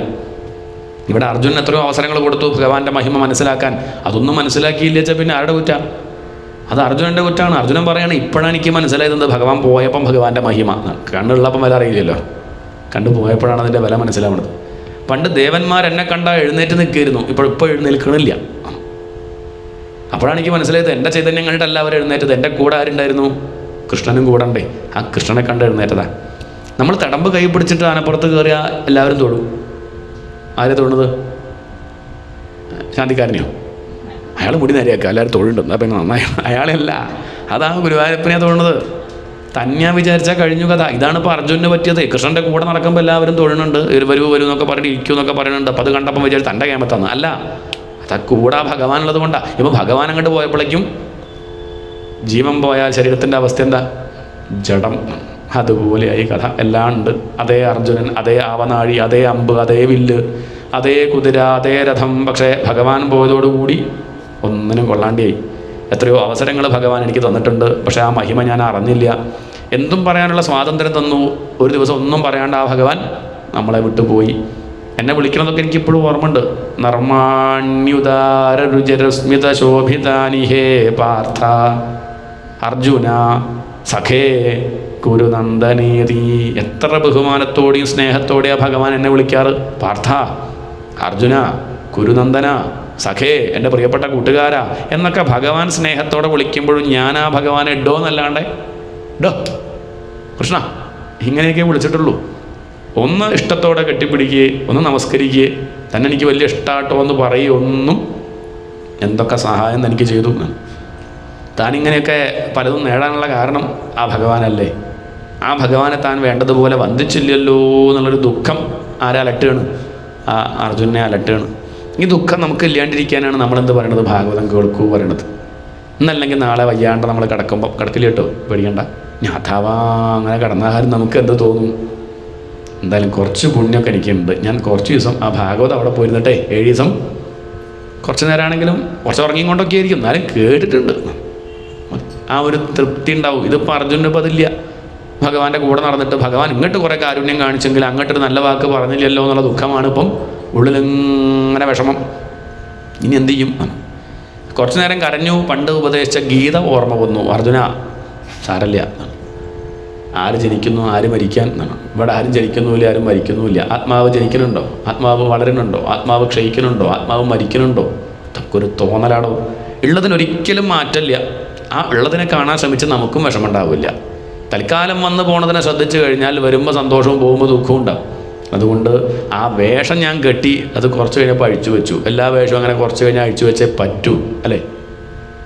ഇഷ്ടം പറഞ്ഞ് കൊണ്ടുപോകാൻ പറ്റും. നാടകത്തിന് വേഷം കെട്ടി ഇഷ്ടമായി ഞാൻ കൊണ്ടുപോകാൻ പറഞ്ഞാൽ തല്ല് കിട്ടും, കൊണ്ടുപോകാൻ പറ്റില്ല. കുറച്ച് കഴിഞ്ഞാൽ അഴിച്ചു വെക്കണം. ഏതും അങ്ങനെയാണ്. അത് അറിഞ്ഞുകൊണ്ട് വേണം കെട്ടാൻ. കൃഷ്ണൻ അറിഞ്ഞുകൊണ്ട് കെട്ടി, അഴിച്ചു വെക്കണം എന്നുള്ള മട്ടിൽ കെട്ടി കഴിഞ്ഞപ്പോൾ അഴിച്ചു വെച്ചു പോയി. പക്ഷെ നമ്മളിത് അഴിച്ചു വെക്കുന്നു വിചാരിച്ചില്ല. അപ്പോഴാണ് കൃഷ്ണൻ പോകുമ്പോൾ വിഷമം. ഇതിൻ്റെ മുമ്പ് പലതുമായിട്ട് വന്നു പോകുമ്പോൾ വലിയ വിഷമം ആർക്കും ഉണ്ടായിട്ടില്ല. വിഷ്ണു ഭഗവാൻ തന്നെയാണ് വരാഹമായിട്ട് വന്നത്. ഇന്ന് വരുന്നുണ്ട്. വന്നു പോയപ്പോൾ വിഷമായോ? നരസിംഹമായിട്ട് വന്നപ്പോഴോ പോകണം എന്നായിരുന്നു അഭിപ്രായം. വേഗം പോയാൽ മതിയായിരുന്നു. കൃഷ്ണനായപ്പോൾ മാത്രം എന്തായി? ലേശൊരു അത് നമ്മൾ അതിലൂടെ വല്ലാത്തൊരു ആസക്തി വെച്ചത് കൊണ്ടാണ്. അർജുന, താൻ ആ ആസക്തി കണ്ട് ഒഴിവാക്കൂ. ഇവിടെ എല്ലാമായിരിക്കണത് ഞാൻ തന്നെയാണ്. ആ കൃഷ്ണനിൽ മാത്രം ഒതുക്കണ്ട. അതങ്ങോട്ട് ഓർമ്മ വന്നപ്പം ശാന്താസീത് വിമലാമതിഹി. ഭഗവാൻ അനുഗ്രഹിച്ചു. എൻ്റെ ദുഃഖം നീങ്ങി. അങ്ങനെ പാണ്ഡവരെല്ലാവരും കൂടി അങ്ങോട്ട് പോയി. മഹാപ്രസ്ഥാനം. തൻ്റെ പേരക്കുട്ടി പരീക്ഷത്തിന് രാജ്യഭാരം ഏൽപ്പിച്ചിട്ട് അവർ മഹാപ്രസ്ഥാനത്തിൽ ഒരുങ്ങി. അങ്ങനെ പാണ്ഡവരുടെ മുക്തി. പിന്നെ രാജ്യം ഭരിക്കുന്നത് ആരാന്ന് വെച്ചിട്ടുണ്ടോ? പരീക്ഷിത്ത. ആരാണ്? നമ്മുടെ കഥാനായകൻ പരീക്ഷിത്ത്. നല്ല ഭംഗിയിൽ രാജ്യം ഭരിച്ചു, പൂർവികരെ പോലെ തന്നെ. ഇരാവതിയെ വിവാഹം കഴിച്ചു. ആരെയാണ്? ഇരാവതി, പരീക്ഷത്തിൻ്റെ ഭാര്യ. ജനമേജയൻ മുതലായിട്ടുള്ള കുട്ടികളൊക്കെ ഉണ്ടായി. മൂത്ത മകൻ്റെ പേര് ജനമേജയൻ. എന്താണ്? ജനമേജയൻ. അങ്ങനെ മക്കളൊക്കെ ഉണ്ട്. വളരെ ഭംഗിയിൽ രാജ്യം ഭരിച്ചു. തൻ്റെ രാജ്യഭരണം എങ്ങനെ ഉണ്ടെന്ന് അറിയാൻ വേണ്ടി അദ്ദേഹം ഒന്ന് പുറത്തേക്ക് ഇറങ്ങി. നോക്കണ്ടേ, നാട്ടുകാരുടെ അഭിപ്രായം എന്താ നോക്കണ്ടേ. കുറച്ച് വേഷം മാറിയിട്ടൊക്കെ ആവും നടക്കുക. അങ്ങനെ താൻ ഉണ്ടെങ്കിൽ തന്നെ പുകഴ്ത്തലേ ഉള്ളൂ. അപ്പോൾ ആരാ മനസ്സിലാവാത്ത മട്ടിലൊക്കെ അദ്ദേഹം ഇങ്ങനെ നടക്കുന്ന സമയത്ത് ഒരു കാഴ്ച കണ്ടു. ഒരു പശു പാവം കരയാണ്. പശു കരയാ പറഞ്ഞാൽ തന്നെ എന്താ അർത്ഥം? ആ നാട് നാശത്തിലേക്കാണ്. അതാണ് അർത്ഥം. പശു കരയണുണ്ട്, പശു വേദനിക്കുന്നുണ്ട്, പശു മരിക്കുന്നുണ്ടെന്ന് പറഞ്ഞാൽ കുറച്ച് വിഷമമുണ്ടെന്ന് അർത്ഥം. പശു ഇങ്ങനെ കരയണു. അതിൻ്റെ മുന്നിൽ തന്നെ ഒരു കാള കരയണമൊന്നുമില്ല, ദുഃഖമുണ്ട്, പക്ഷെ പിടിച്ച് നിൽക്കുകയാണ്. അതല്ലെങ്കിലും പുരുഷന്മാരങ്ങനെയില്ല, ദുഃഖമൊക്കെ ഉണ്ടാവും, പക്ഷെ കരയൊന്നുമില്ല. അങ്ങനെ മീശി പിടിച്ചിങ്ങനെ നിൽക്കും. വിഷമമുള്ളവരുണ്ട്. സ്ത്രീകളാകുമ്പോൾ പിന്നെ അത് കരച്ചിലായിട്ട് വരും. അപ്പോൾ പശു കരയുന്നു, ഈ കാള കരയുന്നില്ല, വിഷമിച്ച് നിൽക്കുന്നുണ്ട്. പശു കരയാൻ കാരണം പശുവിൻ്റെ വിഷമല്ല, പിന്നെയോ കാളയുടെ വിഷമം. കാളയ്ക്ക് 4 കാല്, അതിൽ 3 കാലും ഒടിഞ്ഞിട്ടുണ്ട്. എന്നിട്ട് എങ്ങനെയൊക്കെയോ ഒരു കാലിലിങ്ങനെ പിടിച്ചു നിൽക്കുകയാണ് ആര്? ആ കാള. ഇത് കണ്ടിട്ടാണ് ആര് കരയണത്? പശു. നടുക്കൊരു കാട്ടാളുണ്ട്, അയാളുടെ കയ്യിൽ വലിയൊരു വാളുണ്ട്. ആ വാൾ കൊണ്ട് അയാൾ ഈ 3 കാലും വെട്ടി. 4ാമത്തെ കാല് വെട്ടാൻ പോകുമ്പോഴേക്ക് എന്തോ ഭാഗ്യം, അവിടെ ആരെത്തി? അവിടെ ഈ പരീക്ഷത്തെത്തി. ഈ അധർമ്മം തൻ്റെ നാട്ടിൽ നടക്കേ സഹിച്ചില്ല, അടുത്തേക്ക് അങ്ങോട്ട് ചെന്നു. ആ കാട്ടാളിനെ ഇങ്ങോട്ട് വെട്ടിയാലോ? അല്ല, ചിലപ്പോൾ ഈ കാട്ടാളിനെ അല്ലെങ്കിലോ? ഒന്ന് അന്വേഷിക്കാണ്ട് വെട്ടാൻ പറ്റുമോ? നമ്മളൊന്ന് നോക്കണ്ടേ? എടുത്ത് ചാടി കൊണ്ട് പ്രവർത്തിക്കാൻ വയ്യ. അതുകൊണ്ട് ആ കാളയോട് ചോദിച്ചു, നിൻ്റെ ദുഃഖത്തിന് കാരണം ആര്? ആരോട് ചോദിച്ചു? കാളയുടെ. കാളെ, നിൻ്റെ ദുഃഖത്തിന് കാരണം ആരാ ചോദിച്ചപ്പോൾ ആ കാള പറയാണ്, എൻ്റെ ദുഃഖത്തിന് കാരണം ആരാ ചോദിച്ചാൽ എനിക്ക് അറിയില്ല. ചിലർ പറയണു കർമ്മമാണെന്ന്, ചിലർ പറയണു കാലമാണെന്ന്, ചിലർ പറയണു തലവരിയാണ്, ചിലർ പറയണു രാവിലെ കണി കണ്ടതാണ്, ചിലർ പറയണു അല്ലേ നമ്മുടെ ദുഃഖത്തിന് കാരണം എന്താ? നമ്മളെന്തൊക്കെയാണ് പറയുക ദുഃഖത്തിന് കാരണം? നമ്മളെന്താ പറയുക? പുള്ളിക്കാരനാ അല്ലേ? പുള്ളിക്കാരനോട് ചോദിച്ചാൽ പുള്ളിക്കാരിയാ പറയും, ഇത്രയേ ഉള്ളൂ. അല്ലെങ്കിൽ മക്കളാ, അല്ലെങ്കിൽ അവിടെ അച്ഛനും അമ്മയാ, അല്ലെങ്കിൽ അമ്മ അച്ഛൻ, ഇന്നാൾ അമ്മായിമ്മ, അമ്മായിച്ചൻ, അല്ലെങ്കിൽ വീടാ. ഈ വീട്ടിൽ വന്നാൽ മുതൽ ഞാൻ ശ്രദ്ധിച്ചിട്ടുണ്ട്, ഈ വീടിൻ്റെ പ്രശ്നമാണ്, ഈ നാടിൻ്റെ പ്രശ്നമാണ്. അല്ലേ ഓരോരുത്തർക്ക് ഓരോന്ന് പറയാനുണ്ടോ? അല്ലെ കൂടോത്ര എന്താണ് അതിൽ നിൽക്കുക. ഇങ്ങനെ അവനവൻ്റെ പ്രശ്നങ്ങൾക്കൊക്കെ മറ്റുള്ളവരാണ് കാരണം എന്നിങ്ങനെ സ്ഥാപിക്കാനുള്ള വെമ്പലാണ് അധികം പേർക്കും. കാരണം ചോദിച്ചാൽ ഓരോരുത്തർക്കും ഓരോന്ന് പറയാനുണ്ടാവും. ഒരു ബുദ്ധിമുട്ടായിട്ട് വന്ന് ഡോക്ടറെ കാണിച്ചാൽ അലോപ്പതി ആണെങ്കിൽ അയാൾ പറയും പ്രഷറാണ്, ഷുഗറാണ്, കൊളസ്ട്രോളാണെന്ന് പറയും. ആയുർവേദം കാണിച്ചാൽ അയാൾ പറയും വാദമാണ്, പിത്തമാണ്, കഫാണെന്ന് പറയും. ജ്യോത്സ്യനെ കാണിച്ചാൽ ഇത് രണ്ടുമല്ല, ചൊവ്വയാണ്, ബുധനാണ്, ശനിയാണ്, അല്ലേ? കൈനോട്ടക്കാരിയെ കാണിച്ചാൽ രേഖയാണെന്നും പറയും. നമ്പറിൻ്റെ ആളെ കാണിച്ചാൽ നിങ്ങളുടെ വണ്ടിയുടെ നമ്പറാണ്. എന്താ ഇപ്പോൾ കാരണം അറിയോ? എന്നാ പറയട്ടെ, അവനവൻ്റെ കർമ്മത്തിൻ്റെ ഫലം, ചെയ്ത കർമ്മത്തിൻ്റെ ഫലമാണ് അനുഭവിക്കുന്നത്. അത് സുഖമാണെങ്കിലും ദുഃഖമാണെങ്കിലും. ഈ കാള പറഞ്ഞു എൻ്റെ ദുഃഖത്തിന് കാരണം ഞാൻ ഒരിക്കലും വേറൊരാളാന്ന് പറയില്ല എന്നങ്ങോട്ട് പറഞ്ഞപ്പം പരീക്ഷത്ത് പറയണം, എനിക്ക് മനസ്സിലായി താൻ ആരാ, താൻ ധർമ്മമല്ലേ. ധർമ്മം ബ്രവീഷി ധർമ്മജ്ഞ ധർമ്മോസി വൃഷരൂപധൃക്ക്. ഞാൻ പണ്ട് പഠിച്ചിട്ടുണ്ട്. കാളധർമ്മത്തിൻ്റെ പ്രതീകമാണ്. ഉപനിഷത്ത് പറയും വൃഷോ വൈ ധർമ്മ. കാള എന്ന് പറഞ്ഞാൽ ധർമ്മമാണ്. പശു ഭൂമിയാണ്. ഭൂമി കരയണേ. ഭൂമി കരയാൻ കാരണം അധർമ്മം നടക്കുമ്പം, ധർമ്മം ക്ഷയിക്കുമ്പം. കാളധർമ്മത്തിൻ്റെ പ്രതീകം. അതാണ് നമ്മുടെ അമ്മയാരാ? പശു എന്ന് പറയും. പശു ഗോമാതാവ് എന്നൊക്കെ പറയും. ചിലർ ചോദിക്കും അപ്പോൾ നിങ്ങളെ അച്ഛൻ കാളയാ? അതെ. എന്താണ്? ധർമ്മമാണ് നമ്മുടെ അച്ഛൻ. ധർമ്മസന്തതി ആവണം, അതാ വേണ്ടത്. അതാണ് കാമസന്തതി ആവരുത്. ആർത്തി കൊണ്ടേ ഭൂമിയെ ചൂഷണം ചെയ്യുന്ന സ്വഭാവം ആവരുത്. ധാർമ്മികനായിട്ടിരിക്കുക, വളരെ വിനയത്തോടു കൂടി കാര്യങ്ങളൊക്കെ അനുഭവിക്കുക. ഒരടക്കം വേണം. അല്ലാതെ ആർത്തി കൊണ്ട് പാല് കിട്ടാൻ വേണ്ടി അകിട് മുറിക്കരുത്, അത് ശരിയല്ല. കറന്നെടുക്കുക വേണ്ടത്. പശുവിൽ നിന്ന് പാല് കറന്നെടുക്കുക. കവർന്നെടുക്കാൻ പാടുമോ? ഇപ്പം ചെയ്യണത് അതാ. അതാണ് വ്യത്യാസം. രണ്ടും പാല് വാങ്ങുന്നുണ്ട്, എടുക്കുന്നുണ്ട്, ശരി തന്നെ. പക്ഷെ ഭാവത്തിന് വ്യത്യാസമുണ്ട്, അത്രയേ ഉള്ളൂ. ആർത്തിയോടുകൂടി കഴിക്കണോ, ഒരു മര്യാദയിൽ പ്രസാദമായിട്ട് അനുഭവിക്കണോ? ഏതാ വേണ്ടത്? നമുക്കേതാ ഇഷ്ടാവുക? രണ്ടുപേരും കഴിക്കുന്നുണ്ട്, നമുക്കേതാ ഇഷ്ടാവുക? മറ്റാക്കൊരു മര്യാദ ഉണ്ട് കിട്ടുമോ? അയാളുടെ ഒരു സ്നേഹം ഉണ്ടാവും. അത്ര രണ്ടും കഴിക്കുന്നുണ്ട്, രണ്ടുപേർക്കും വിഷമം മാറുന്നുണ്ട്. പക്ഷേ ഒരു വിനയം വെച്ചാൽ നല്ലതാ, തൃപ്തി ഉണ്ടാവും, സന്തോഷം ഉണ്ടാവും, അത്രയേ പറയണുള്ളൂ. അപ്പം ഈ കാളയുടെ 4 കാലിലെ 3 കാല് ഈ കലി എന്ന കാട്ടാളിനാണ് ഒടിച്ചത്. ഏതാ ഈ 3 കാല്? 4 കാല് ഇതാ സത്യം, തപസ്, ദയാ, ശൗചം. അതിലെ ഒന്ന് മാത്രമേ ബാക്കിയുള്ളൂ. ഏത്? സത്യം മാത്രമേ ബാക്കിയുള്ളൂ. തപസ്സും ദയയും ശൗചവും ആര് വെട്ടി? ഈ കാട്ടാളം വെട്ടി. സത്യത്തിൻ്റെ മുകളിലാണ് തൽക്കാലം ആ കാള നിൽക്കുന്നത്. അതും കൂടി വെട്ടാൻ പുറപ്പെട്ടപ്പോഴാണ് നമ്മളെ പരീക്ഷത്ത് ഇടപെട്ടത്. കാര്യങ്ങൾ മനസ്സിലാക്കിയിട്ട് ആ കാട്ടാളനെ വെട്ടാൻ പുറപ്പെട്ടു. ആ കാട്ടാളൻ കലി കാൽക്കലം കണ്ട് വീണു. അന്ന് മാത്രമേ ഉള്ളൂ എനിക്ക് ആശ്രയമായിട്ട്. നാടകമാണേ. കലിയുടെ നേരെ നമ്മൾ ഒരിക്കലും എന്ത് പാടില്ല, ക്ഷമിക്കാൻ പാടില്ല. പക്ഷേ പരീക്ഷത്തിന് എന്ത് ചെയ്യാൻ പറ്റും? കാൽക്കൽ വീണാൽ കൊല്ലാൻ പാടില്ലല്ലോ. കലി പറഞ്ഞൊരു കാര്യം പരീക്ഷത്ത് പറഞ്ഞൊരു കാര്യം ചെയ്യാം, ഞാൻ 4 സ്ഥാനങ്ങൾ കൽപ്പിച്ചു തരും, താൻ അവിടെ ഇരുന്നോളാം. എൻ്റെ കാലിൽ വീണുകൊണ്ട് പിന്നെ തനിക്ക് ആശ്രയം തരാണ്ടിരിക്കാൻ പറ്റില്ല. പക്ഷേ എൻ്റെ നാട്ടിൽ നിൽക്കരുത്, എൻ്റെ പ്രജകൾക്ക് താൻ ഉപദ്രവം ഉണ്ടാക്കരുത്. അതുകൊണ്ട് 4 സ്ഥാനം ഞാൻ കൽപ്പിച്ചു തരാം, അതിൽ ഒതുങ്ങി നിന്നോളണം. ഈ 4 സ്ഥാനം അപകടം ഉള്ള സ്ഥലങ്ങളാണ്. അതിൽ നമ്മൾ നിന്നാൽ നമുക്ക് നാശമേ ഉണ്ടാവുള്ളൂ. ഏതൊക്കെയാ 4 സ്ഥാനങ്ങൾ? ദ്യൂതം, ചൂതുകളി. ഏതാണ്? പണം വെച്ചുള്ള കളിയൊക്കെ ഒരുപ്പെടും. ഇനി എന്ത് കളിയാണെങ്കിൽ എന്ത് പേരിട്ട് വിളിച്ചോളും. അതൊക്കെ എന്താണ്? അവിടെ അധർമ്മം നടക്കും, അത് കാരണം നാശമുണ്ടാവും, സംശയമില്ല. എന്നല്ലെങ്കിൽ നാളെ നശിക്കും. ദ്യൂതം, പാനം. പാനെന്ന് പറഞ്ഞാൽ മദ്യപാനം. മദ്യപാനം ഉണ്ടെങ്കിൽ ഉറപ്പാണ് അവിടെ എന്ത് സംഭവിക്കും? വേറെ പറയേണ്ട കാര്യമുണ്ടോ? മദ്യം കുടിച്ച് നേരെ കഥ പറഞ്ഞൊരു ഉണ്ടോ? എൻ്റെ വീട്ടിൽ മൂപ്പര് കുടി തുടങ്ങി. എന്തൊരു ഐശ്വര്യം, മക്കളൊക്കെ നല്ലോണം പഠിക്കുക, എന്തൊരു സുഖാനിഷ്ടുണ്ട്, നല്ല സമാധാനം ഉണ്ടോ? ഇത് തുടങ്ങി നശിച്ചു എന്നല്ലാതെ പേരിനൊരു കഥ പറയൂ ഇല്ല. പാനം കലിയുടെ ഇരിപ്പിടാണ്.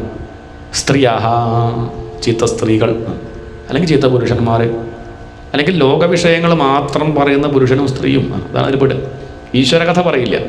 നമ്മളെ മനസ്സിനെ അങ്ങനെ താഴ്ത്തുന്ന കാര്യങ്ങൾ മാത്രം പറയുന്നവർ, അവരായിട്ടുള്ള സംഘം ഒഴിവാക്കണം. അവിടെ ആരിയ്ക്കുന്നുണ്ട്? അവിടെ കലി ഇരിക്കുന്നുണ്ട്. സൂന, പ്രാണിഹിംസ, ജന്തുക്കളെ കൊല്ല, ആവശ്യമില്ലാതെ കൊല്ല, ഒന്ന് തിന്നുക അല്ലെങ്കിൽ ഉപദ്രവിക്കുക, ഇങ്ങനെയുള്ള ഏർപ്പാടുള്ളതെങ്കിൽ എന്തുണ്ട്? ആരാളത്? എന്താ പറയാത്തു? കലി എന്ന് പറഞ്ഞാൽ എന്താ അറിയോ?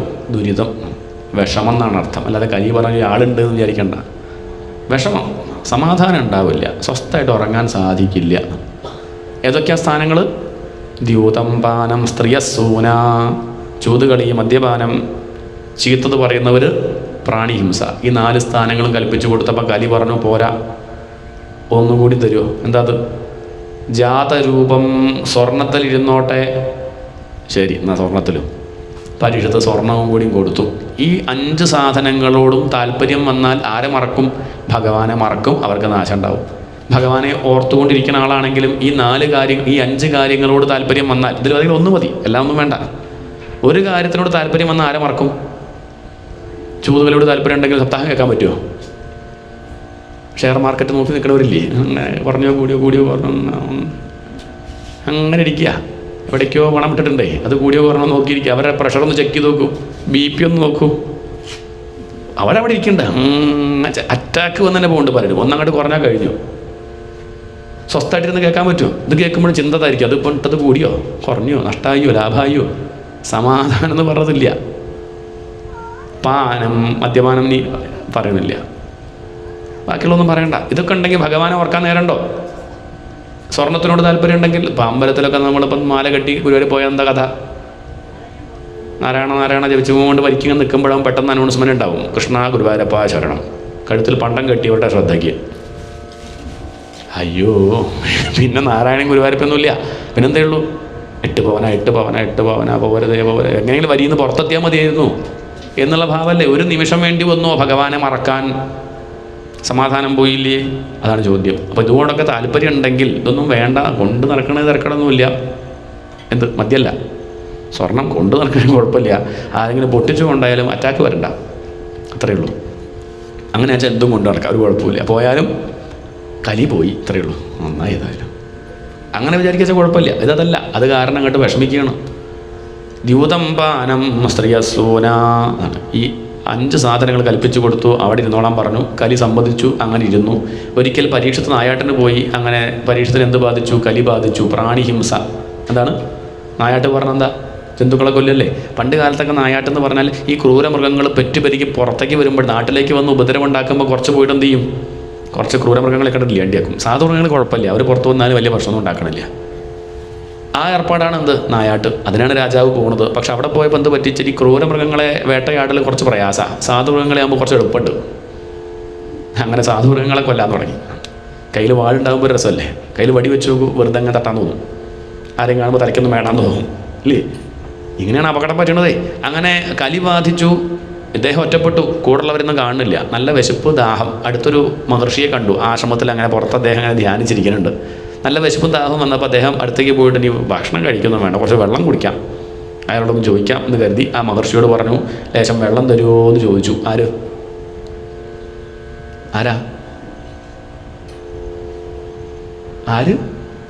ഒന്ന് ഉറക്കെ പറയൂ, കേൾക്കണില്ല. ആരാണ്? ഇതാരും ഉണ്ടാത്തോ? ഞാൻ പറഞ്ഞത് മനസ്സിലാവുണ്ടോ നോക്കണ്ടേ? ചിലപ്പോൾ മനസ്സിലാവില്ലെങ്കിലും അറിയില്ലല്ലോ. ഉത്തരം പറഞ്ഞാലേ ഞാൻ പറഞ്ഞത് മനസ്സിലാവേണ്ടത് എനിക്ക് മനസ്സിലാവുള്ളൂ. ആരാണ്?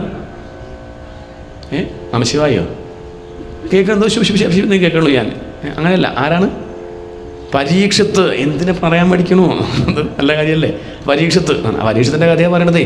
അപ്പോൾ പരീക്ഷത്ത് പോയി ആ ഒരു മഹർഷിയെ കണ്ടു. ഇങ്ങനെ ചോദിച്ചു, മഹർഷേ, ഞാൻ ക്ഷീണിച്ച് വന്നതാണ്, ലേശം വെള്ളം തരുമോ? മഹർഷി കേട്ടുവോ? മഹർഷി കേട്ടില്ല. മഹർഷി എവിടെയാ? ധ്യാനിച്ചിരിക്കുകയാണ്. മഹർഷി വൈകുണ്ഠത്തില. ശരീരം എവിടെയാണെങ്കിൽ അദ്ദേഹം ഭഗവാന്റെ ഒപ്പം ഇരിക്കുകയാണ്. അദ്ദേഹം കേട്ടില്ല. ഈ നാട്ടിൽ നടക്കണമെന്ന് അദ്ദേഹം അറിയണില്ല. 2 പ്രാവശ്യം ചോദിച്ചു. പിന്നെ പരീക്ഷത്തിൻ്റെ ഭാവം മാറി. അതേ എടോ, ഞാൻ ആരാന്ന് എനിക്കറിയോ? ഞാൻ ഈ രാജാവ് നാട് ഭരിക്കുന്ന ആളാണ്. ഞാനിങ്ങനെ നാട്ടിൽ ഈ രാജ്യം ഭരിക്കുന്നത് കൊണ്ടാണ് താൻ വലിയ കുഴപ്പമില്ലാണ്ട് ഈ മുറ്റത്തിരുന്ന് തപസിക്കുന്നത്. എന്നിട്ട് ഞാൻ വന്ന് തന്നോട് ലേശം വെള്ളം ചോദിച്ചപ്പോൾ തരാൻ മടിച്ചിട്ട് കണ്ണടച്ചിരിക്കാലടോ കാട്ട് കള്ള. ആരാ പറയണത്? എന്ത് ചെയ്യാം? ഉള്ളിലങ്ങോട്ട് ആ വിശപ്പ് വന്നപ്പോൾ വിശപ്പും ദാഹം വന്ന് തൻ്റെ ബോധം നഷ്ടപ്പെട്ടു.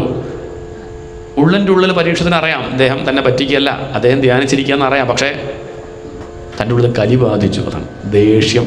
നമുക്ക് അങ്ങനെ ഉണ്ടാവും. നമുക്ക് സത്യമൊക്കെ അറിയാം, പക്ഷെ നമ്മളെ ന്യായീകരിക്കും. ഇങ്ങനെയൊക്കെ സന്ദർഭം ഉണ്ടാവാറുണ്ട് അല്ലേ? തെറ്റാ ചെയ്തതെന്ന് പൂർണ്ണ ബോധ്യമുണ്ട്, എന്നാലും വിട്ടുകൊടുക്കില്ല. ഇതന്നെ ഉണ്ടായത്. എന്താണെന്നറിയില്ല, അങ്ങനെ സംഭവിച്ചു. അവസാനം ദേഷ്യം അങ്ങോട്ട് വർദ്ധിച്ചു. എന്നിട്ട് എന്ത് ചെയ്തു? ഇയാളുടെ ഈ സമാധി കള്ളസമാധിയാണോ നോക്കട്ടെ, ഇദ്ദേഹം തന്നെ പറ്റിക്കാൻ കണ്ണടച്ചിരിക്കുകയാണോ നോക്കട്ടെ എന്നും പറഞ്ഞ് ചുറ്റും നോക്കി. ഇയാൾ അപമാനിക്കണമെന്ന് മോഹണ്ടേ? എന്ത് ചെയ്യണ്ടേ? ചുറ്റും നോക്കിയപ്പോൾ ഒരു ചത്ത പാമ്പിനെ കണ്ടു.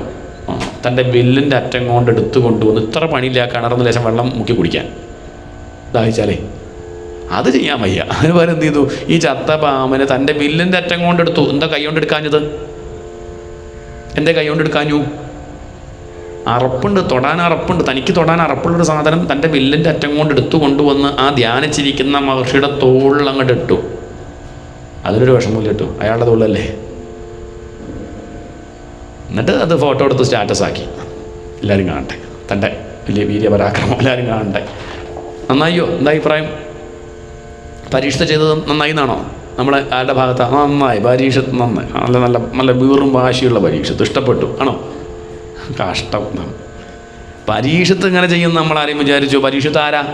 അർജുനൻ്റെ പേരക്കുട്ടി. ഉത്തരയുടെ ഗർഭത്തിലിരിക്കുന്ന സമയത്ത് ആ ഉത്തര ഭഗവാന്റെ കാൽക്കൽ വീണ് നമസ്കരിച്ചിട്ട് ഭഗവാൻ കാരുണ്യം കൊണ്ട് അകത്ത് പ്രവേശിച്ച് ഈ പരീക്ഷത്തിനെ മരിക്കാണ്ട പുറത്തേക്ക് എത്തിച്ച ആളാ. എന്നിട്ട് ഇയാൾ ചെയ്ത പ്രവൃത്തി എന്താ? ആ പാവം ഋഷിയെ അപമാനിച്ചില്ലേ? ചത്തപാമനെ തോളിട്ട് അപമാനിച്ചിട്ടില്ലേ? ഇത് ശരിയായോ? കഷ്ടം പറ്റി എന്നാണ്. പരീക്ഷത്ത് അങ്ങനെ ചെയ്തു. അയാളുടെ വിശപ്പും ദാഹവും മാറിയോ? മാറിയോ? ചത്തപാമനെ തോളിട്ടപ്പോൾ മാറി.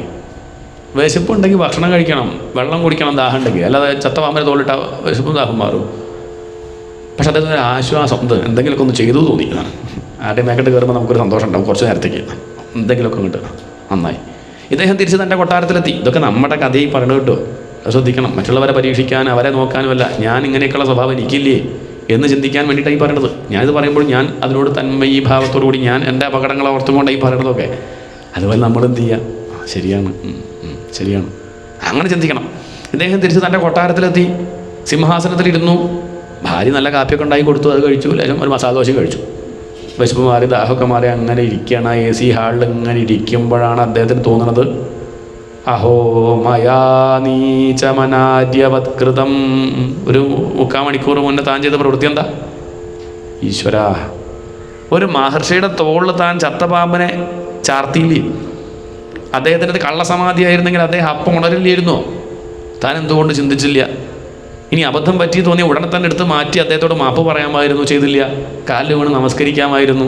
ക്ഷമിക്കണേ, പറ്റിപ്പോയി, പറയാൻ തോന്നിയില്ല. ഇപ്പോഴാണെന്ന് തോന്നിയത് പറ്റിയത് അബദ്ധമായി പോയിന്ന് കുറേ കഴിഞ്ഞപ്പോഴാണ് തിരിച്ചറിവുണ്ടായത്. എന്നെ എന്തിനാണ് ഭഗവാനെ ആ ഗർഭത്തിൽ നിന്ന് പുറത്തേക്ക് കൊണ്ടുവന്നത്? അങ്ങോട്ട് മരിച്ചാൽ മതിയായിരുന്നു ഗർഭത്തിൽ നിന്ന് തന്നെ. എന്നെക്കൊണ്ട് ഈ മഹർഷിയെ അപമാനിക്കാൻ വേണ്ടിയായിരുന്നു അങ്ങനെ രക്ഷിച്ചത്. ഈ ഒരു അധർമ്മം ഞാൻ എൻ്റെ കുടുംബത്തെ പറയിപ്പിച്ചുവല്ലോ, ഞാൻ എൻ്റെ മുത്തശ്ശനെ പറയിപ്പിച്ചല്ലോ. അർജുനൻ്റെ പേരക്കുട്ടിയെ അർജുനെ പോലെയൊന്നുമല്ല. സജ്ജനങ്ങളെ കണ്ടാൽ നിന്ദിക്കും, കല്ലെടുത്തെറിയുക, തോളിൽ ചത്ത പാമ്പനിടുക. ഇങ്ങനെയൊരു വൃത്തികെട്ട സ്വഭാവ എന്ന് പറയില്ലേ? കഷ്ടം. ഇങ്ങനെ പറയിപ്പിക്കുന്നൊരു പേരക്കുട്ടിയായി പോയല്ലോ ഞാൻ എന്ന് ആര് ചിന്തിക്കുകയാണ്? പരീക്ഷത്ത് ചിന്തിക്കുകയാണ്. ശരി, അതവിടെ നിൽക്കട്ടെ. അപ്പുറത്തെന്താ കഥ? മഹർഷിയുടെ കഥ. മഹർഷിയുടെ കഴുത്തിൽ ചത്ത പാമ്പേ. ഈ വാർത്ത മഹർഷിയുടെ മകൻ അറിഞ്ഞു. മകൻ്റെ പേര് ശൃംഗി എന്നാണ്. എന്താ പേര്? ഈ മഹർഷിയുടെ പേര് ശമീകൻ എന്നാണ്. നല്ല ശമമുള്ളവൻ എന്ന് പറഞ്ഞാൽ അടക്കമുള്ളവൻ. വെപ്രാളൊന്നുമില്ല. അയാൾ അങ്ങനെ വീഴൊന്നുമില്ല. ആരെന്തേലും പറയുമ്പോൾ ചാടി കയറൊന്നുമില്ല. അങ്ങനെ ഒരു സ്വഭാവം. ആ മുനിപുത്രൻ ശൃംഗി ഈ വാർത്ത അറിഞ്ഞു. തൻ്റെ അച്ഛനെ അപമാനിച്ചൊരു രാജാവ് എന്നുള്ള വാർത്ത അറിഞ്ഞതും അയാൾ അപ്പം തന്നെ ആ വെള്ളത്തിലിറങ്ങി ലേശം കയ്യിൽ വെള്ളം എടുത്തിട്ട് ഇതിലംഘിത മര്യാദ, ഈ മര്യാദ ലംഘിച്ച രാജാവ് ഇന്നേക്ക് 7-ാം നാൾ തക്ഷകം കടിച്ച് മരിക്കട്ടെ. ശാപം. പരീക്ഷിത്ത് തക്ഷകം കടിച്ച് മരിക്കട്ടെ എന്നാണ്. തക്ഷകം കടിച്ചാൽ പിന്നെ ഭസ്മാവും, പിന്നെ ശവം പോലും കാണില്ല. ഇതങ്ങോട്ട് കേട്ടിട്ടാണ് അച്ഛൻ ഉണരുന്നത്. അച്ഛൻ മകനോട് ചോദിച്ചു, എന്താ കാര്യം? നീ എന്താ ആകെ ഇങ്ങനെ പരിഭ്രമിച്ചിരിക്കുന്നത്? എന്താ കാര്യം എന്ന് ചോദിച്ചു. അച്ഛൻ്റെ കഴുത്തിലെ ചത്ത പാമ്പ് അതെടുത്ത് മാറ്റാൻ മകൻ നോക്കിയില്ല, ശപിക്കാനാണ് നോക്കിയത്. അയാൾക്കതാണ്. അതും പരീക്ഷത്തിനേക്കാൾ വലുതാണ് ഇയാൾ. പരീക്ഷത്ത് പിന്നെ ഒന്നുമില്ലെങ്കിൽ കഴിക്കണതും നടക്കണതൊക്കെ ആ രീതിയാണ് വിചാരിക്കുക. ഇദ്ദേഹം ഒരു ബ്രാഹ്മണനല്ലേ, വെണ്ടയ്ക്കും തക്കാളി മാത്രം കഴിക്കുന്ന ആളാ. എന്നും ഗായത്രി ജപിക്കുക, രാവിലെ 12 നമസ്കാരം. ഇങ്ങനെയൊക്കെയുള്ള ഒരാൾ ഇതുപോലെ പ്രവർത്തിച്ചാൽ പിന്നെ എന്താ വ്യത്യാസം? ആണ് രണ്ടും തമ്മിൽ എന്താ വ്യത്യാസം? പരീക്ഷത്തൊരു മിലിറ്ററിയാണ്, പട്ടാളക്കാരനല്ലേ, രാജാവല്ലേ. അപ്പം അതിൻ്റെ ഒരു ഒരു ഒരു ഒരു കണ്ടാവും. നമ്മൾ സാത്വികന്മാരല്ലേ. ആ അച്ഛൻ ചോദിക്കണം, നീ ചെയ്തത് വളരെ മോശമായി, ശപിച്ചു, നീ കഷ്ടമായി പോയി. ചത്ത പാമ്പന് എൻ്റെ തോളിലിട്ടു. എന്താ ഇപ്പോൾ ഒരു കുഴപ്പം? ചത്ത പാമ്പനിട്ടു, അതിനിപ്പോൾ എന്താ? ജീവനുള്ളതല്ലല്ലോ. നല്ല അച്ഛൻ ഇതാണ്. അപ്പോൾ ജീവനുള്ള പാമ്പച്ച കടിക്കുന്നു വിചാരിക്കുക. ഇത് ചത്ത പാമ്പാണ്, എന്താ കുഴപ്പം? ഈ ശരീരം തന്നെ എന്താ ജഡമല്ലേ? ഇത് ആത്മാവിൻ്റെ മുകളിൽ ചാർത്തി, തന്നെ ജഡമാണ്. അതിൻ്റെ മുകളിൽ ഒരു ജഡവും കൂടി ചാർത്തി, അതിനിപ്പോൾ എന്താ പ്രശ്നം? ഒരു കുഴപ്പമില്ല. നമ്മളൊന്ന് മുങ്ങി കുളിച്ചാൽ ഇത് തീർന്നില്ലേ? അദ്ദേഹം ചത്ത പാമ്പനെടുത്ത് വലിച്ചോർന്നു, ഉത്തരനെ കഴിഞ്ഞു. പക്ഷെ നീ ചെയ്തത് എന്താ? അപ്പം അയാളെ ശപിച്ചത് എന്താ? ചത്ത പാമ്പ് തോളിൽ വന്ന് വീഴട്ടെ എന്നാണോ? എന്നാൽ ഒരു കുഴപ്പമില്ലായിരുന്നു. ടാലിയെ കൃത്യം അങ്ങോട്ടും ഇങ്ങോട്ടും. നീ ശപിച്ചത് അതല്ല, ജീവനുള്ള പാമ്പ് കടിക്കട്ടെ എന്നല്ലേ. ചെറിയൊരു തെറ്റിന് വലിയ ശിക്ഷ കൊടുക്കാൻ പാടൂ. ചെറിയ തെറ്റിന് ചെറിയ ശിക്ഷയെ കൊടുക്കാവൂ, വലിയ തെറ്റിന് വലിയ ശിക്ഷ. ആ രാജാവ് ചെറിയൊരു തെറ്റ് ചെയ്തപ്പോൾ നീ അതിലും വലുതപ്പം ചെയ്തത്. ഇതങ്ങോട്ട് കേട്ടപ്പോൾ മകനും സങ്കടമായി. പെട്ടെന്നുള്ള ആ ഒരു പരിഭ്രമം കൊണ്ട് ചെയ്തു പോയതാ. എടുത്തുചാട്ടം കൊണ്ട് പറ്റുന്ന അബദ്ധമാണ്. പറഞ്ഞ വാക്ക് തിരിച്ചെടുക്കാൻ പറ്റില്ല. ഇങ്ങോട്ട് എടുക്കാൻ പറ്റുമോ? കരുതി ഉപയോഗിക്കണം. നല്ല ഓണം കരുതുക. പറയണതിൻ്റെ മുന്നേ ഒന്ന് ആലോചിച്ചിട്ടേ ചെയ്യാവൂ. ഇതിപ്പോൾ എന്ത് പറ്റി? പറഞ്ഞു പോയി. എന്ത് ചെയ്യണം അച്ഛാ? ഇനി ഞാൻ എന്താ ചെയ്യേണ്ടോ ചോദിച്ചു. ഇനിയിപ്പം ചെയ്യാൻ പറ്റിയ കാര്യം രാജാവിനെ പോയി അറിയിക്കുക. എന്തായാലും ശാപം മാറ്റാൻ പറ്റില്ലല്ലോ. 7 ദിവസം ഉണ്ടല്ലോ എന്ന് വിചാരിക്കുക. തൽക്കാലം രാജാവിനെ അറിയിക്കുക. ഇനിയിപ്പോൾ അയാൾ അറിയാണ്ട പോകണ്ട. ഒന്നും അറിയാണ്ട് അങ്ങോട്ട് മരിച്ചാൽ മതിയല്ലോ. 7 ദിവസം ഉണ്ടെന്ന് പറഞ്ഞാൽ അദ്ദേഹത്തിന് വിൽപ്പത്രമൊക്കെ നേരെയാക്കി വയ്ക്കുക. എന്താ വെച്ചാൽ എല്ലാവരുടെ പേരിലും ആകെ എന്തൊക്കെ മോഹം ഉണ്ടാവുമല്ലേ. യാത്ര ചെയ്യണമെന്നൊക്കെ മോഹം ഉണ്ടെങ്കിൽ സ്വിറ്റ്സർലാൻഡിൽ നിന്ന് പോകണം, കുറേ കാലമായിട്ടുള്ള മോഹം. എന്നാൽ പിന്നെ എന്ത് പലഹാരം കഴിക്കണം എന്നൊക്കെ ഒരു മോഹം ഉണ്ടെങ്കിൽ അല്ലേ, അതൊക്കെയല്ലേ നമ്മൾ പ്രായമായാലും അങ്ങനെയല്ലേ പറയുക. എന്തെങ്കിലുമൊക്കെ മോഹം ഉണ്ടെങ്കിൽ അതൊന്ന് കാശി പോകണമെന്നൊരു മോഹമുണ്ട്. എന്നാൽ പിന്നെ അങ്ങനെ എന്തെങ്കിലുമൊക്കെ ഉണ്ടെങ്കിലോ കാര്യം അറിയിക്കൂ. 7-ാം ദിവസം തക്ഷകം കടിക്കുന്നുള്ള കാര്യം അദ്ദേഹത്തെ അറിയിക്കണം എന്ന് പറഞ്ഞു. അങ്ങനെ ഈ മുനിപുത്രൻ കൂട്ടുകാരോട് ഈ കാര്യം പറഞ്ഞു. അവർ ചെന്ന് ഋഷികുമാരന്മാർ ഈ വാർത്ത രാജാവിനെ അറിയിച്ചു. അങ്ങേക്ക് 7 ദിവസമേ ആയുസുള്ളൂ. 7-ാം ദിവസം തക്ഷകൻ എന്ന പാമ്പ് കടിച്ച് അങ്ങ് മരിക്കും. ഈ വാർത്ത കേട്ട പരീക്ഷത്ത് ഇങ്ങോട്ട് ഓടി വന്ന് ശാപമോക്ഷം ചോദിച്ചുവോ? ചോദിച്ചിരുന്നെങ്കിൽ ഈ പുസ്തകം നമ്മൾ വായിക്കില്ല. എന്ത് കാര്യം? അങ്ങനത്തെ ഒരു ഉച്ചരില്ലാത്ത ആളെ പരീക്ഷത്ത്.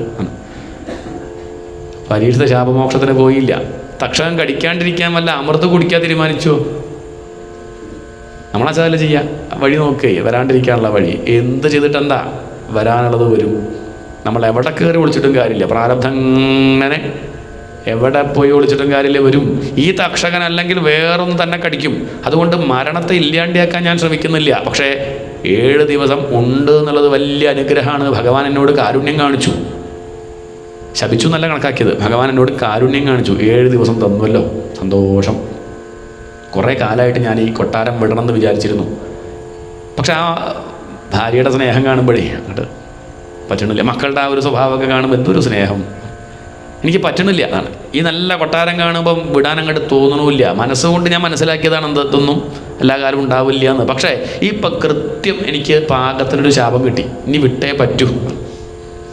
അതുകൊണ്ട് വേണമെങ്കിൽ 7 ദിവസം ആ കൊട്ടാരത്തിൽ സുഖസൗകര്യങ്ങളുടെ നടുക്ക് കഴിയാം. നമ്മളാ ചത ചെയ്യാം. എന്തായാലും മരിക്കും. എന്നാൽ പിന്നെ നല്ലൊരു ഹോസ്പിറ്റലിലേ പോയിട്ട് നല്ല അങ്ങനെ സുഖമായിട്ട് അങ്ങനെ കിടന്ന് വേദന സംഹാരിയൊക്കെ കഴിച്ച് അങ്ങനെ ഇരുന്ന് ഇങ്ങനെ മെല്ലെ അല്ലേ, അങ്ങനെ നമ്മൾ വിചാരിക്കുക.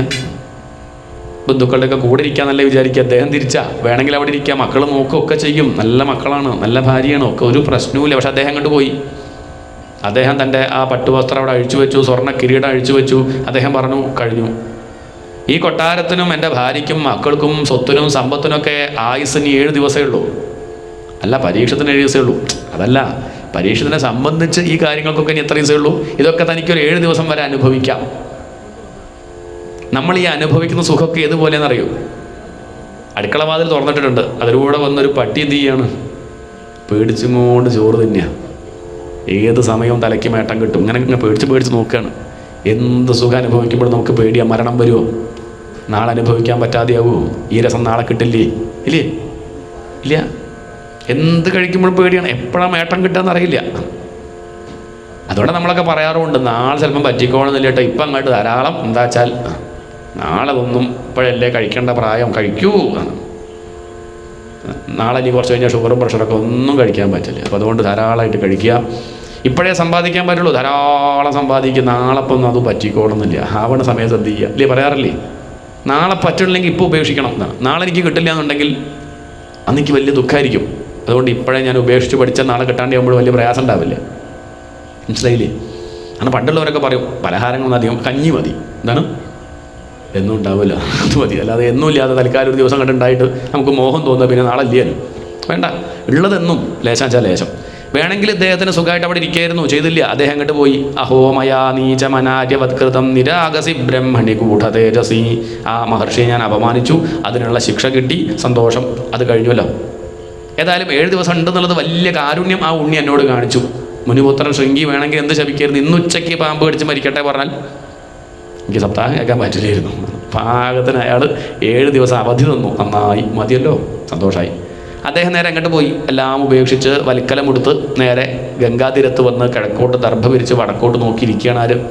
പരീക്ഷത്ത്. അതാണ് പരീക്ഷത്തിൻ്റെ കേമത്വം. നമ്മൾ മനസ്സുകൊണ്ടൊന്ന് പരീക്ഷത്തുമാരായിട്ടിരിക്കണം 7 ദിവസം. എന്താണ്? എല്ലാം ഉപേക്ഷിക്കുക. എത്ര ദിവസത്തേക്ക്? 7 ദിവസത്തേക്ക് മതി. എന്നേക്കുമായിട്ട് ഉപേക്ഷിക്കാനൊന്നും പറഞ്ഞില്ല. ഒരു 7 ദിവസത്തേക്ക് ഉപേക്ഷിക്കാൻ എന്തത്ര പ്രയാസം? 7 ദിവസത്തേക്കൊന്ന് സന്യാസിയായിട്ടിരുന്നൂടെ? ഇല്ല, പറ്റണില്ല. നമുക്കൊരു മിനിറ്റ് ഇരിക്കാൻ പറ്റണില്ല. അവിടെ വിഷമം. അതിനാണ് ഇപ്പോൾ ഇത്രയും ശരിക്കും പറഞ്ഞാൽ ഭാഗവതം തുടങ്ങിയില്ല. 1-ാമത്തെ സ്കന്ധം നമ്മളെങ്ങനെ എന്ത് ചെയ്യാണ്? നമ്മളങ്ങനെ മെരുക്കി എടുക്കുകയാണ്, പരീക്ഷത്തുമാരാക്കുകയാണ്. പരീക്ഷത്താവണം ഭാഗവതം കേൾക്കാൻ. അല്ലാതെ ഭാഗവതം കേട്ടാൽ കുടം കമിഴ്ത്തി വെച്ച് വെള്ളം ഒഴിക്കുന്നത് പോലെയാണ്, ഒന്നും ഉള്ളിൽ കയറില്ല. പരീക്ഷത്തിന് മനസ്സിലാവുള്ളൂ എന്ന് പറഞ്ഞാൽ പരീക്ഷത്തുമാരാവണം നമ്മളൊക്കെ. നമ്മളൊക്കെ പരീക്ഷത്തുമാരാണ്. ആ സംഗതി സത്യം മനസ്സിലാക്കണം. നമ്മളെയൊക്കെ ഗർഭത്തിൽ നിന്ന് രക്ഷിച്ചത് ഭഗവാനാണ്. ഭാഗവതം കേൾക്കട്ടെ കരുതിയിട്ടാണ് പുറത്തേക്ക് വിട്ടത്. നമ്മളും പരീക്ഷിച്ചുകൊണ്ടിരിക്കുകയാണ്. നമ്മളും പരീക്ഷത്തുമാരാ. സുഖം എവിടെ നിന്ന് പരീക്ഷിക്കുകയാണ്. നമുക്കാണ് ശാപം കിട്ടിയത്. എന്ത്? മരണം. എല്ലാവർക്കും ഇല്ലേ? അതാണ് തക്ഷകൻ, കാലം. തക്ഷകൻ്റെ വായിലാണ് നമ്മളൊക്കെ വിഴുങ്ങിക്കൊണ്ടിരിക്കുക. ആയുസ് ഇങ്ങനെ പോണില്ലേ? എങ്ങോട്ടാ പോണത്? എങ്ങോട്ടാ? നമ്മൾ ജീവിച്ചുകൊണ്ടിരിക്കുക എന്ന് പറയാം. ആര് പറഞ്ഞു? ജനിച്ചന്ന് മുതൽ എന്താ പറയാത്തത്? മരിച്ചുകൊണ്ടിരിക്കുകയാണ്. നമ്മളത് പറയില്ല, വി ആർ ലിവിങ് ആണ്. അല്ലല്ല, വി ആർ ഡൈയിങ്. അതാണ് സത്യം. എന്ന് വേണമെങ്കിൽ മരിക്കാം. അതെങ്ങനെ മുകളിൽ വന്ന് നിൽക്കുകയാണ്. നമ്മളതില്ല, എനിക്ക് കുഴപ്പമില്ല, എനിക്ക് ക്ഷീണമില്ല, എനിക്ക് പ്രായമായിട്ടില്ല എന്ന് കാണിക്കാൻ വേണ്ടി പിടിച്ചു നിൽക്കാൻ നോക്കുന്നുണ്ട്. കുറേ ഗോദ്രേജ് ഉപയോഗിച്ചിട്ടും കുറേ മേക്കപ്പ് ചെയ്തിട്ടും അങ്ങനെ. എത്ര കാലം പിടിച്ചു നിൽക്കാം? കുറച്ച് കഴിഞ്ഞാൽ കഴിഞ്ഞു. അതുകൊണ്ട് നമ്മളൊക്കെ പരീക്ഷിതമാരാന്നുള്ള സത്യം തിരിച്ചറിയുക. അത് ഉൾക്കൊണ്ട് ഒരു 7 ദിവസമെങ്കിലും സന്യസിക്കുക. മതി. ഇത് കഴിഞ്ഞാൽ പഴയതൊക്കെ തുടർന്നോളൂ, ഒരു കുഴപ്പമില്ല. ഒരു 7 ദിവസത്തേക്കെങ്കിലും എന്നാണ് ഇപ്പോൾ ഇവിടെ ഭാഗവതം ചോദിക്കുന്നത്. വേണം, അപ്പോഴേ മനസ്സിലാവുള്ളൂ. അല്ലെങ്കിൽ ഉൾക്കൊള്ളാൻ സാധിക്കില്ല, കേട്ടുപോകൽ മാത്രമാവും. പരീക്ഷത്തെല്ലാം വിട്ടു ഗംഗാതീരത്തിരുന്നു അദ്ദേഹം. ഇനിയിപ്പോൾ ഉള്ള സമയം ഇനി ഭക്ഷണം കഴിക്കില്ല, വെള്ളം കുടിക്കില്ല. 7 ദിവസമല്ലേ ഉള്ളൂ. ഭഗവാന്റെ നാമം ജപിച്ച് വേറെ മറ്റ് ചിന്തകളൊന്നും ഇല്ലാതെ ഇവിടെ ശാന്തമായിട്ടിരുന്ന് ശരീരം അങ്ങോട്ട് ത്യജിക്കാം എന്ന് തീരുമാനിച്ചു. അത്രേ തീരുമാനിച്ചുള്ളൂ. ശ്രീശുവരെ കണ്ടു കളയാം, സപ്താഹം കേട്ട് കളയാം, അതൊന്നുമില്ല. പക്ഷെ എല്ലാം ത്യജിച്ചു എന്നുള്ളത് കൊണ്ട് ആര് വന്നു അവിടേക്ക്? ശ്രീശുവർ വരികയാണ്. അത്ര വസിഷ്ഠവനശരദ്വാനരിഷ്ട നേമിഹി ഭൃഗുരംഗിരാശ്ച പരാശരോഗാധിസുതോ. എത്ര പേരാ വന്നത് ഇഷ്ടമുണ്ടോ? എവിടെയും പോവാത്ത ഋഷിമാരൊക്കെ പരീക്ഷത്തിനെ കാണാൻ എവിടേക്ക് വന്നു? ആ കാട്ടിലേക്ക് വന്നു. അതാത്ഭുതം. പരീക്ഷത്തിൽ ചോദിക്കും, ഞാൻ കൊട്ടാരത്തിലിരിക്കുമ്പോൾ നിങ്ങളൊന്നും കണ്ടില്ലല്ലോ. അപ്പോൾ അവർ പറഞ്ഞു, അന്ന് താൻ ഞങ്ങളുടെ പാർട്ടിക്കാരനായില്ല. എന്താണ്? കൊട്ടാരത്തിലിരിക്കുമ്പോൾ താൻ ധൂർത്ത് കാണിച്ച് തനിക്ക് പണം പ്രശസ്തി മാത്രമേ വേണ്ടിയിരുന്നുള്ളൂ. അങ്ങനെ ഒരു സ്വഭാവമല്ലായിരുന്നു. ഇപ്പം തനിക്കൊക്കെ വിട്ടു എന്നുള്ളത് കൊണ്ട് ഞങ്ങൾ എന്ത് ചെയ്തു? ഞങ്ങളുടെ സംഘടനയിൽ ചേർത്തു. അങ്ങനെ ഇപ്പം അങ്ങാരാ? അങ്ങൊരു ഋഷിയാണ്. അങ്ങ് കാഷായം എടുത്തില്ലേ? അങ്ങും ഞങ്ങളെപ്പോലെ എല്ലാം ത്യജിച്ചില്ലേ? അതുകൊണ്ട് ഞങ്ങൾക്ക് അങ്ങയെ ഇഷ്ടമായി എന്നാണ്. പരീക്ഷിച്ച് ചോദിക്കുക, ഇഷ്ടാവുണ്ടായത് ഞാൻ നിങ്ങളുടെ കൂട്ടത്തിൽപ്പെട്ട ഒരാളെ ഞാൻ ഇന്നലെ അപമാനിക്കുകയുണ്ടായത് അല്ലേ? നിങ്ങൾ യൂണിയൻ എൻ്റെ നേരെ സമരം ചെയ്യാൻ വേണ്ടത്. ആ സ്ഥാനത്ത് നിങ്ങൾ ചെയ്യണത് എന്താ? എന്നെ അനുഗ്രഹിക്കാനായിട്ട് വന്നില്ലേ? എന്തായാലും മരിക്കാൻ പോകുകയെന്ന് മനസ്സിലാക്കി എന്നെ ആശ്വസിപ്പിക്കാനും നല്ല കഥകൾ പറഞ്ഞു തരാനും വേണ്ടി നിങ്ങൾ എന്നെ സഹായിക്കാൻ വേണ്ടി വന്നില്ലേ? എത്ര നന്ദി പറഞ്ഞാൽ മതിയാവും? അതുകൊണ്ട് ഒന്നേ എനിക്ക് പറയാനുള്ളൂ, എന്തായാലും മരിക്കും, എനിക്ക് പേടിയൊന്നുമില്ല കേട്ടോ. മരണം എന്തായാലും ഉണ്ടാവില്ലേ? എൻ്റെ പൂർവികരായിട്ടുള്ള എൻ്റെ മുത്തശ്ശന്മാരുടെ കൂടെയൊക്കെ ഭഗവാൻ ഉണ്ടായി എന്നാണ് കേട്ടത് എപ്പോഴും സഹായത്തിന്. ആ ഭഗവാന്റെ കഥകൾ കേട്ടുകൊണ്ട് കണ്ണടയ്ക്കാൻ പറ്റിയാൽ വലിയ ഭാഗ്യമായി. നിങ്ങളത് പറയുമോ? ഒരു സംശയം എനിക്കുണ്ട്. എന്താ സംശയം വെച്ചാൽ, എല്ലാ പ്രകാരത്തിലും മരിച്ചുകൊണ്ടിരിക്കുന്ന മനുഷ്യനെ എന്താ ചെയ്യേണ്ടത്? ഈ ചോദ്യം മറന്നു പോരുത്. ഭാഗവത്തിൻ്റെ ചോദ്യമാണത്. സർവഥാ മ്രിയമാണസ്യ പുരുഷസ്യ ഇഹ യത് കാര്യം. എല്ലാ പ്രകാരത്തിലും മരിച്ചുകൊണ്ടിരിക്കുന്ന മനുഷ്യൻ്റെ ധർമ്മം എന്ത്? അല്ല, എന്തെങ്കിലും ചെയ്യാൻ ബാക്കിയുണ്ടെങ്കിൽ ചെയ്യാമെന്ന് കരുതിയിട്ടാണ് എഴുതിയിട്ടുണ്ടല്ലോ. നിങ്ങളൊന്ന് പറഞ്ഞു തരൂ, അതൊന്നും എനിക്ക് അറിയണം. ഇനി എൻ്റെ കാര്യം പോട്ടെ, ഇനി എൻ്റെ പ്രജകൾ, രാജാവല്ലേ, തൻ്റെ പ്രജകൾക്ക് ഒന്ന് മനസ്സിലാക്കി വെക്കണം, നല്ലതല്ലേ? അവരിങ്ങനെ ഓരോന്നിൻ്റെ പിന്നാലെ അങ്ങനെ ഓടുകയാണ്. എന്നെപ്പോലെ തന്നെ പണ്ട് ഞാനങ്ങനെ തന്നെയായിരുന്നു. പക്ഷെ അവർക്ക് ഈ ഒരു വിദ്യ മനസ്സിലാക്കി കഴിഞ്ഞാൽ എളുപ്പമുണ്ടാവേ. അതുകൊണ്ട് ഈ ഒരു കാര്യം പറഞ്ഞു തരണം. എന്താ കാര്യം? എല്ലാ പ്രകാരത്തിലും മരിച്ചുകൊണ്ടിരിക്കുന്ന മനുഷ്യൻ എന്താണ് ചെയ്യേണ്ടത്? എന്ത് ചെയ്താലാണ്, എന്ത് കേട്ടാലാണ്, ആരെ സ്മരിച്ചാലാണ് സമാധാനമായിട്ടിരിക്കാൻ സാധിക്കുന്നതാണ് ചോദ്യം. ഇതിനുള്ള ഉത്തരം അറിയാമെങ്കിലും ആ ഋഷിമാരൊന്നും പറയാണ്ട് പരസ്പരം അങ്ങനെ നോക്കി. ഉത്തരം അറിയാത്തൊന്നല്ല, പക്ഷെ അവരൊന്നും വേണ്ടിയില്ല. ഇത് പറയാനായിട്ടല്ലേ നമ്മുടെ ശ്രീശുകർ വരുന്നത്, അതുകൊണ്ട് നമ്മൾ പറയണ്ട, ശ്രീശുഖൻ പറഞ്ഞോളൂ എന്നുള്ള മട്ടിൽ അവർ മിണ്ടാണ്ടിരുന്നു. ആ സമയത്താണ് അവിടെ ചുറ്റും സുഗന്ധം പരത്തിക്കൊണ്ടൊരു ദിവ്യ ജ്യോതിസ്. തത്രാഭവത് ഭഗവാൻ വ്യാസപുത്ര, വ്യാസരുടെ മകൻ. രാവിലെ പറഞ്ഞില്ലേ, അച്ഛൻ വിളിച്ചിട്ട് പോലും തിരിഞ്ഞു നോക്കാതെ പോയ അദ്ദേഹം ഇപ്പം എവിടേക്ക് വന്നു? വിളിക്കാതെ പരീക്ഷത്തിൻ്റെ അടുത്തേക്ക് വരികയാണ്. എന്താ കാരണം? പരീക്ഷത്ത് ഇപ്പം ഭാഗവതം കേൾക്കാനുള്ള അർഹത നേടി. അവിടേക്ക് ചെല്ലുക, വിളിക്കേണ്ട, പിന്നെ വിളിക്കേണ്ട കാര്യമൊന്നുമില്ല, അങ്ങോട്ട് ചെല്ലുകയാണ്.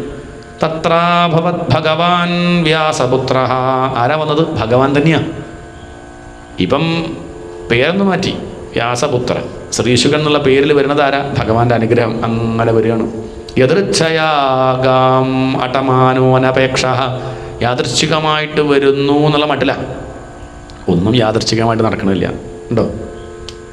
കാറ്റ് വീശി യാദൃച്ഛികമായിട്ട് ഉണ്ടോ? എനിക്ക് പനി വന്നു, യാദൃച്ഛികമായിട്ടൊന്നുമല്ല. അതിൻ്റെ കാരണം നമുക്ക് അറിയാത്തതുകൊണ്ട് നമ്മൾ എന്ത് പറയുകയാണ്? അത്രയേ ഉള്ളൂ. യദൃച്ഛ എന്ന് പറഞ്ഞാൽ ഈശ്വരേച്ഛ. അതിൻ്റെ പിന്നിൽ എന്തുണ്ട്? ഭഗവാന്റെ കാരുണ്യം. ആ പരീക്ഷത്തിനെ നേരെയാക്കണം എന്നുള്ള ഭഗവാന്റെ കാരുണ്യം കൊണ്ട് ആരെത്തി? ശ്രീശുവർ ആ പരീക്ഷത്തിൻ്റെ മുന്നിലെത്തി. പരീക്ഷത്തിനെ കണ്ടു ശ്രീശുവർ. അവിടെയുള്ള ഋഷീശ്വരന്മാരൊക്കെ ശ്രീശുവരെ കണ്ടത് അങ്ങോട്ട് എഴുന്നേൽക്കാൻ തുടങ്ങി. ആരൊക്കെ? വ്യാസർ എഴുന്നേറ്റു. വ്യാസരുടെ മകനാര്? ശ്രീശുവർ. മകൻ എന്നുള്ള ഭാവമൊന്നുമല്ല, ഗുരുനാഥൻ, ജ്ഞാനിയാണ്, എൻ്റെ മകനാണെന്ന് പറഞ്ഞിട്ട് കാര്യമില്ല എന്ന് പറഞ്ഞാൽ ആര് എഴുന്നേൽക്കണു? വ്യാസർ എഴുന്നേൽക്കുന്നു. വ്യാസരുടെ അച്ഛൻ എഴുന്നേൽക്കുന്നു, പരാശരൻ. പരാശരൻ്റെ അച്ഛൻ എഴുന്നേൽക്കുന്നു. പരാശരൻ്റെ അച്ഛൻ്റെ അച്ഛൻ എഴുന്നേൽക്കുന്നു. അവരൊക്കെ അങ്ങോട്ട് എഴുന്നേറ്റു, ശ്രീശുവരെ നമസ്കരിച്ചു. ശ്രീശുവർ അവിടെയുള്ള ആ പീഠത്തിലിരുന്നു. പരീക്ഷിത്ത് പിന്നെ മനസ്സുകൊണ്ട് നമസ്കരിച്ചു. എന്താണ്? ഇനി എഴുന്നേൽക്കില്ല എന്നുള്ള ഒരു വ്രതമുണ്ട്. ഇനി മരണം വരെ ഇനി ആര് വന്നാലും എഴുന്നേൽക്കില്ല, ഇവിടെ അങ്ങനെ ഇരിക്കും, ഇന്നങ്ങോട്ട് ശരീരം ത്യജിക്കും. അതുകൊണ്ട് ശിരസാവന്തേ, തൊഴുത് തലയൊന്ന് കൊനിച്ചു, നമസ്കരിച്ചു വിട്ടുക. വലിയ സന്തോഷമായി. അങ്ങയെ കണ്ടപ്പോൾ തന്നെ എൻ്റെ പ്രശ്നങ്ങളൊക്കെ തീർന്നു. എനിക്ക് മനസ്സിലായി അങ്ങയെ അങ്ങോട്ട് പറഞ്ഞയച്ചത് ആരാ? അഭിമേ ഭഗവാൻ പ്രീതഃ കൃഷ്ണ. ആരാണ്? ആ ഭഗവാനാണ്. ഭഗവാൻ പടം വിട്ടുപോയി. എന്നിട്ടും ഞങ്ങളോടുള്ള കാരുണ്യം ഭഗവാൻ വിട്ടിട്ടില്ലല്ലോ. ഞാൻ ആലോചിച്ചിരുന്നു, എൻ്റെ മുത്തശ്ശന്മാരോടൊക്കെ ഭഗവാൻ എന്തൊരു സ്നേഹമായിരുന്നു, എന്നുള്ള സമയത്ത് എന്തൊരു സ്നേഹമായിരുന്നു. എന്നോടോ? എന്നെ പുറത്തേക്ക് എത്തിച്ചു ഭഗവാൻ, ആ അസ്ത്രത്തിൽ നിന്ന് രക്ഷിച്ചു. പക്ഷേ രക്ഷിച്ചിട്ട് ബന്ധമുണ്ടായി. മറ്റുള്ള രാജക്കന്മാരെ പോലെ തന്നെ അധികാരത്തിൻ്റെ പിന്നാലെ ഓടി എന്തൊക്കെയോ നേടി, കിടന്നുറങ്ങി, ഊണ് കഴിച്ചു, അങ്ങനെ കഴിഞ്ഞു. ഇതിനാണപ്പോൾ ഞാൻ രക്ഷപ്പെട്ടത്. പ്രത്യേകിച്ചൊന്നും ജീവിതത്തിൽ ഉണ്ടായിട്ടില്ല. രാവിലെ ആവുന്നു, വൈകുന്നേരം ആവുന്നു, അങ്ങനെ കഴിയണു. എന്താ അപ്പം നേടിയത്? ആകെ ഒരു നിരാശ. ഞാൻ ചിന്തിച്ചിരുന്നു, എന്നും ചിന്തിക്കാറുണ്ട്, എന്തിനിപ്പോൾ ഇങ്ങനെ ജീവിച്ചിരിക്കണു? എന്തിനിപ്പം ഭഗവാൻ എന്നെ രക്ഷിച്ചു? ഇപ്പോഴെനിക്ക് മനസ്സിലായി. എന്തിനാണത്? അങ്ങയെ കാണാൻ. ഞാൻ അന്ന് മരിച്ചിരുന്നേ അങ്ങയെ കാണാൻ പറ്റുമോ? അഭിമേ ഭഗവാൻ പ്രീതഃ കൃഷ്ണ പാണ്ഡുസുതപ്രിയ. പാണ്ഡവരോട് കാണിച്ച അതേ സ്നേഹം ഇപ്പം ഭഗവാൻ എൻ്റെ നേരെയും കാണിച്ചു. അതുകൊണ്ടല്ലേ അങ്ങയെ എൻ്റെ മുന്നിൽ കൊണ്ട് എത്തിച്ചത്. എനിക്ക് സന്തോഷമായി. മരുഭൂമിയിൽ ദാഹിച്ചിരിക്കുന്ന ആൾക്ക് ലേശം വെള്ളം കിട്ടിയാൽ എത്ര കണ്ട് സമാധാനം ഉണ്ടാവും. മാറാരോഗം, ഇതിന് മരുന്നില്ല എന്ന് വിധിച്ചതാ. അങ്ങനെ ഇരിക്കുമ്പോഴാണ് മരുന്നും കൊണ്ട് ഒരു ഡോക്ടർ വരുന്നത്. കിട്ടിപ്പോയി, മരുന്നൊക്കെ ഉണ്ട്, ഇവിടെയുള്ള ആളുകൾക്ക് അറിയായിട്ടാണോ എന്ന് പറഞ്ഞാൽ മരുന്നും കൊണ്ട് വന്ന നമ്മുടെ സന്തോഷം ഉണ്ടാവില്ലേ? എത്ര കണ്ടുണ്ടാവും? അഭിമേ ഭഗവാൻ പ്രീത കൃഷ്ണ പാണ്ഡുസുതപ്രിയ പൈതൃശ്വസേയ പ്രീത്യർത്ഥം തദ്ഗോത്രസ്യാത്തബാന്ധവ. വളരെ സന്തോഷം.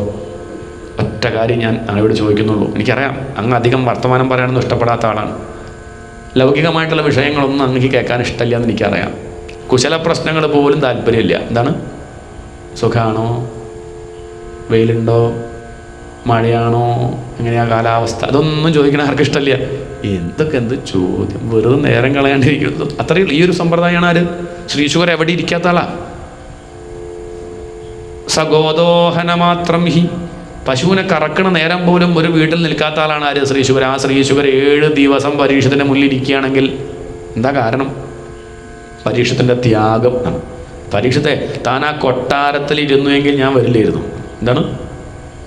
പണ്ട് വലിയൊരു സിദ്ധൻ, പട്ടണത്ത് സ്വാമിയാർ എന്നാണ് അയാളുടെ പേര്. രത്നവ്യാപാരിയാണ്. രാജാവിൻ്റെ കൊട്ടാരത്തിൽ വന്ന് രത്നങ്ങൾ പരിചയപ്പെടുത്തും, രത്നങ്ങൾ വിൽക്കും, കാശ് വാങ്ങുക. ഇതാണ് ഏർപ്പാട്. വലിയ പണക്കാരൻ. ജീവിതത്തിൽ വലിയൊരു വിഷമം വന്നു അദ്ദേഹത്തിന്. അങ്ങനെ പെട്ടെന്ന് വിരക്തി വന്നു. അതോടുകൂടി എന്ത് ചെയ്തു? ഒക്കെ അങ്ങോട്ട് ഒഴിവാക്കി. എല്ലാം വിട്ടൊരു കൗബീനെടുത്ത് അദ്ദേഹം കാട്ടിൽ പോയി. പിന്നെ ചില ആളുകളൊക്കെ കേട്ടറിഞ്ഞ് കാണാൻ വരും. ആരെ? ആ പട്ടണത്ത് സ്വാമിയാരെ കാണണം. സിദ്ധനാണ്, യോഗ്യനാണ്, എന്തൊരു ശാന്തി, അയാളെടുത്ത് പോയാൽ സമാധാനമാണെന്ന് കേട്ടപ്പോൾ ആര് വരികയാണ്? രാജാവ് വരിക. നമ്മുടെ രാജാവ്. ആരെ കാണാൻ? ആ പട്ടണത്ത് സ്വാമി ഒന്ന് കാണണ്ടേന്ന് കരുതി അടുത്ത് ചെന്നു. അദ്ദേഹത്തോട് ചോദിക്കുകയാണ്, എടോ താൻ എൻ്റെ സുഹൃത്തല്ലേ, അതുകൊണ്ട് ചോദിക്കുകയാണ്, എന്തൊക്കെ സൗകര്യമായിരുന്നു അവിടെ, ധാരാളം കാശുണ്ട്, താൻ ഇതൊക്കെ വിട്ടി കൗബീനെടുത്ത് ഇവിടെ വന്നിരിക്കുന്നത് എന്താടോ? എന്ത് നേടി താൻ? ആണ്. എന്താണ്? അല്ല, എല്ലാം വിട്ട് വന്നിട്ട് എന്തെങ്കിലും നേടിയ തിരക്കിടില്ലേ? ഇത് കാട്ടിൽ വന്ന് ഒരു സംഗതി നേടാണ്ട് താൻ അങ്ങനെ ഇരിക്കണല്ലേ ഇവിടെ, താൻ എന്തോ നേടി ചോദിച്ചപ്പോൾ അദ്ദേഹം ചിരിച്ചും കൊണ്ട് പറഞ്ഞു, രാജാവേ, ഞാനന്ന് അങ്ങയുടെ കൊട്ടാരത്തിലേക്ക് വരുമ്പോൾ ഞാൻ നിൽക്കുമ്പോൾ അങ്ങ് ഇരിക്കുക ചെയ്യാറ്. എന്താണ്? ഇപ്പം ഞാനിരിക്കണു, അങ്ങ് എൻ്റെ മുന്നിൽ ഇങ്ങനെ നിൽക്കുക. ഇത് നേടി, ഇത്രയേ ഉള്ളൂ. ഇതാണ് നേടണത്. വേറൊന്നും നേടാൻ, എന്ത് നേടാൻ? സമാധാനം, തൃപ്തി. അങ്ങക്കില്ലാത്ത ശാന്തി എനിക്കുണ്ട്. അത്രയേ വേണ്ടൂ. ഇതാണ് ഋഷിമാർ പറഞ്ഞത്. ഇപ്പം ഞാൻ അങ്ങയുടെ മുന്നിലേക്ക് വരാൻ കാരണം അങ്ങൊക്കെ ഉപേക്ഷിച്ചു എന്നുള്ളത് കൊണ്ടാണ്. അതുകൊണ്ടാണ് ആദരവ്, അല്ലെങ്കിൽ വരില്ല. പരീക്ഷ തൊഴുതും കൊണ്ട് ചോദിക്കുകയാണ്, എല്ലാ പ്രകാരത്തിലും മരിച്ചുകൊണ്ടിരിക്കുന്ന മനുഷ്യൻ എന്ത് ചെയ്യണം എന്നൊന്ന് പറഞ്ഞു തരുമോ? ശരി, പറയാം എന്ന് പറഞ്ഞിട്ടാണ് ഭാഗവതം ആരംഭിക്കുന്നത്. പ്രഥമസ്കന്ധം കഴിഞ്ഞു. പ്രഥമസ്കന്ധത്തിൻ്റെ താല്പര്യം എത്രയേ ഉള്ളൂ? ഈ പ്രപഞ്ചത്തിൻ്റെ നിസ്സാരത ബോധ്യപ്പെട്ട്, എന്താണ്? എന്താ മനസ്സിലായോ? പ്രപഞ്ചത്തിൻ്റെ നിസ്സാരത ബോധ്യപ്പെടുക, ഇത്രയേ ഉള്ളൂ. ഇതൊക്കെ അപകടം, ഒക്കെ പറ്റിപ്പ, എല്ലാവരും പറ്റിക്കുക ചെയ്യും. ചെറിയ സുഖമൊക്കെ തന്ന അവസാനം വലിയ ദുഃഖം തന്നെല്ലാം ഇല്ലാണ്ടിയാവും എന്ന് നിസ്സാരത ബോധ്യപ്പെട്ടിട്ട് സർവ്വസംഘ പരിത്യാഗിയായി എല്ലാം ഉപേക്ഷിച്ചു. മനസ്സുകൊണ്ടൊക്കെ ഉപേക്ഷിച്ചു. ഒന്നും എൻ്റെ അല്ല, ഒക്കെ എൻ്റെ വിചാരിച്ചു എന്നാണ്. അല്ലാന്ന് ഇപ്പോൾ മനസ്സിലായി.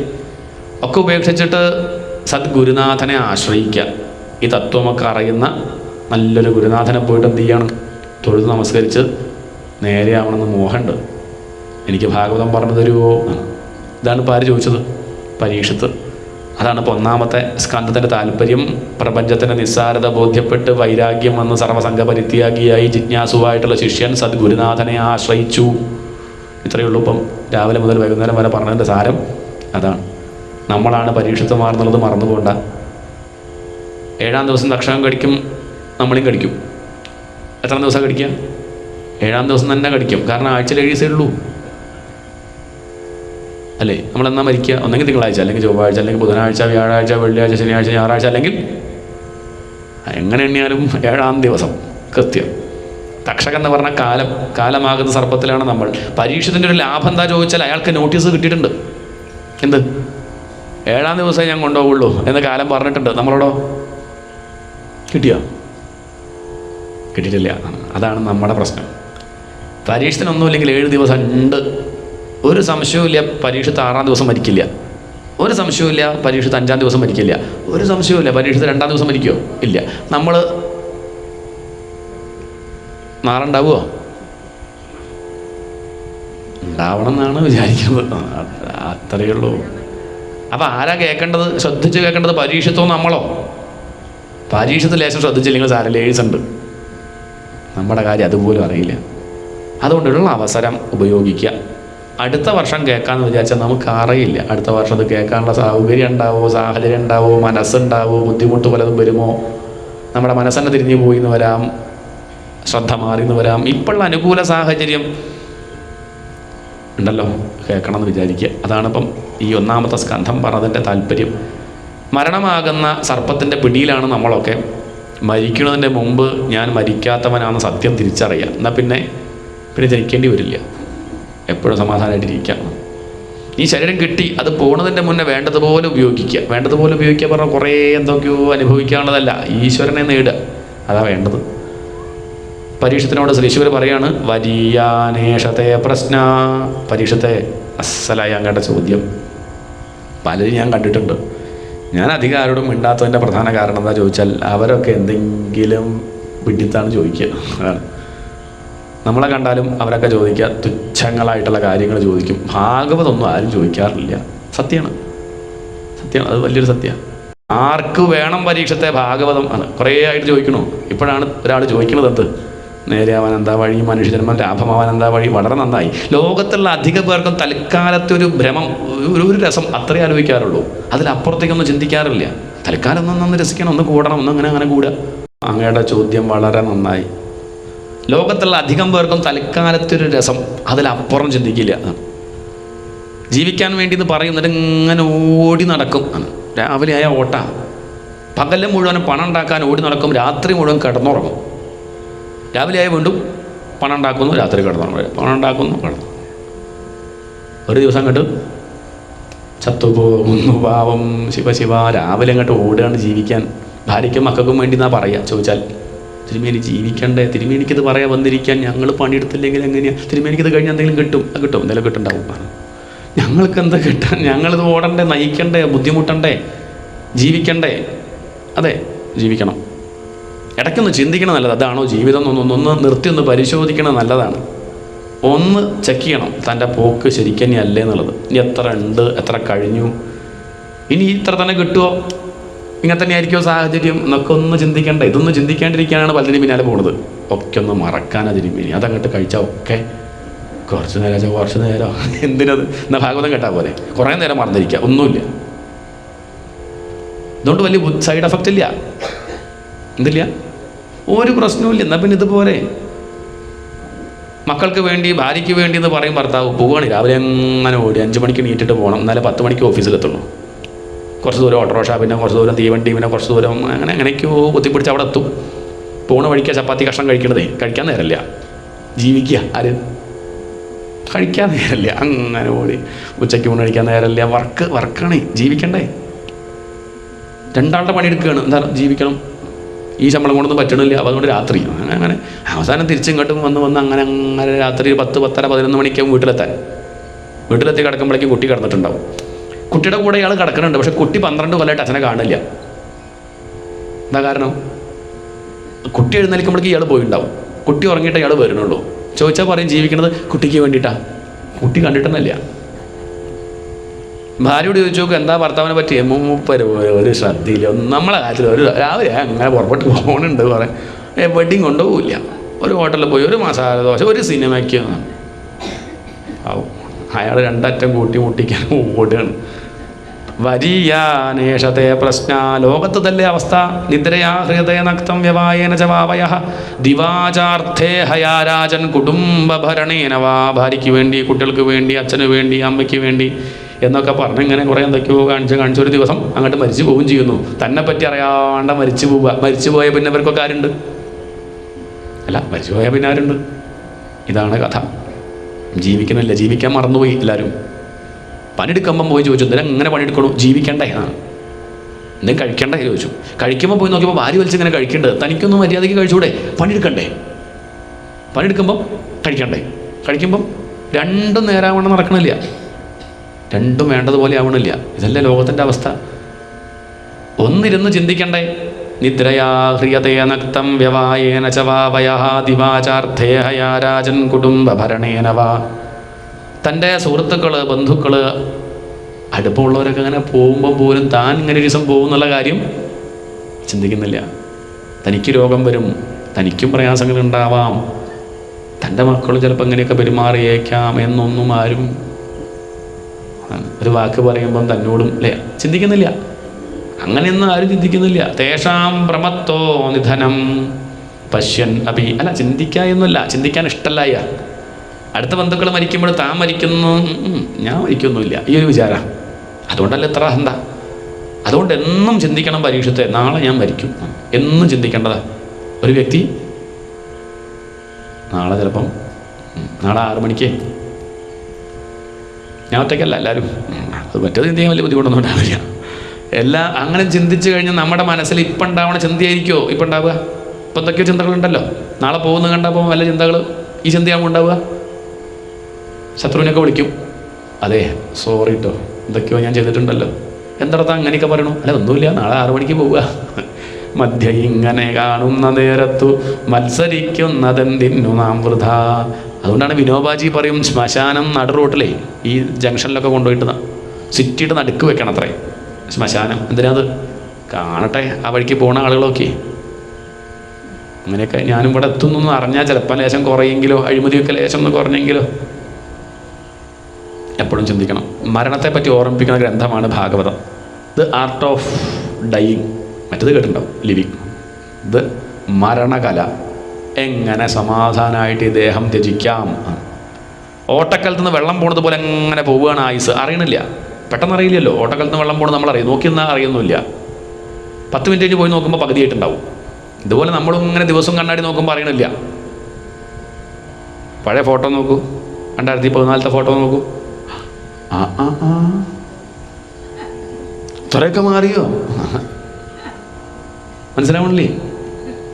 ഇതാണ് കഥ. എന്നും കാണുന്നോണ്ടറിയില്ല. ഓട്ടക്കലത്ത് നിന്ന് വെള്ളം പോകുന്നത് പോലെ എങ്ങനെ പോകും. ഇത് പെട്ടെന്ന് ഇനിയും പോകും. എത്ര പെട്ടെന്ന് അല്ലേ, പണ്ടത്തൊക്കെ എപ്പോഴും ഓർമ്മയില്ല, എത്ര പെട്ടെന്ന് കാലം തീരണത് അറിയണില്ല. മരണം കാത്തു നിൽക്കില്ല, വെയിറ്റ് ചെയ്യോ, ഒന്ന് സപ്താഹം ഒന്ന് കഴിയട്ടെ, കാല 5 മിനിറ്റ്. മറ്റുള്ളവരൊക്കെ കാത്തു നിന്ന് തോന്നേക്കാം, കാലന് വെയിറ്റ് ചെയ്യില്ല. നമ്മളെത്ര എന്തൊക്കെ കാണുന്നുണ്ട്. പാട്ട് പാടിയും കൊണ്ട് പോകണു, ഡാൻസ് കളിച്ചും കൊണ്ട് പോകണു, പ്രസംഗിച്ചും കൊണ്ട് പോകണു, കഴിച്ചും കൊണ്ട് മരിക്കുന്നു. ഇന്ന ദിക്കിൽ മരിക്കാൻ പാടില്ല എന്ന് എഴുതി വയ്ക്കാൻ പറ്റുമോ? മറ്റൊക്കെ നമ്മൾ എഴുതി, ശബ്ദം ഉണ്ടാക്കാൻ പാടില്ല, മൊബൈൽ ഉപയോഗിക്കാൻ പാടില്ല, മരിക്കാൻ പാടില്ല, എഴുതി വെച്ചിട്ട് കാര്യമില്ല. എവിടെ വേണമെങ്കിലും എന്ന് പറഞ്ഞ അർത്ഥം പരീക്ഷത്തെ ശ്രദ്ധിക്കണം. ആ ഒരു ചിന്ത നമുക്ക് ഉണ്ടാവണം. എന്നാൽ തന്നെ വലിയ അഹന്ത ഉണ്ടാവില്ല, ഒരു വിനയം ഉണ്ടാവും, ഒന്ന് ഒതുങ്ങും. അതുകൊണ്ട് എല്ലാ പ്രകാരത്തിലും മരിച്ചുകൊണ്ടിരിക്കുന്ന മനുഷ്യൻ എന്തു വേണമെന്ന് ചോദിച്ചാൽ, ഏതാവാൻ സാഖ്യയോഗാഭ്യാം സ്വധർമ്മ പരിനിഷ്ഠയാ ജന്മലാഭപരപുംസാം അന്തേ നാരായണ സ്മൃതി. ഈ ശരീരം വീണതിൻ്റെ മുമ്പായിട്ടെങ്കിലും, ഈ മനസ്സ് നമ്മുടെ കയ്യിൽ നിന്ന് പോകുന്നതിൻ്റെ മുമ്പായിട്ടെങ്കിലും എന്തറിയണം? എന്തിലും ഉള്ളത് ആ ചൈതന്യമാണ്. എന്ത് കാണുമ്പോഴും മനസ്സ് ഭഗവാനിലേക്ക് തിരിയുക, മനസ്സങ്ങോട്ട് അടങ്ങണം. എന്ത് കാണുമ്പോഴും അതാ പരബ്രഹ്മ, ഇതാണ് ഈശ്വരൻ, ഭഗവാൻ എന്നറിയണം, അറിയാറാവണം. ഇപ്പം മരിക്കുന്നതിൻ്റെ മുമ്പെങ്കിലും അന്തേ നാരായണ സ്മൃതി. പക്ഷെ മരണം എന്ന് ആർക്കറിയാം? മരിക്കുന്നതിൻ്റെ മുന്നേ എന്ന് പറഞ്ഞാൽ നമ്മളെന്ത് ചെയ്യുന്നറിയോ? ആ 90 വയസ്സ് കഴിഞ്ഞിട്ട് പോരെ തിരുമേനി, ഇപ്പം തന്നെ വെറുതെ നമ്മൾ ഇപ്പം തന്നെ തുടങ്ങണോ? കുറച്ചുകൂടി കഴിഞ്ഞിട്ട് പോരെ. ആരാ പറഞ്ഞത് 90 കഴിഞ്ഞിട്ട് മരിക്കുള്ളൂ എന്ന്?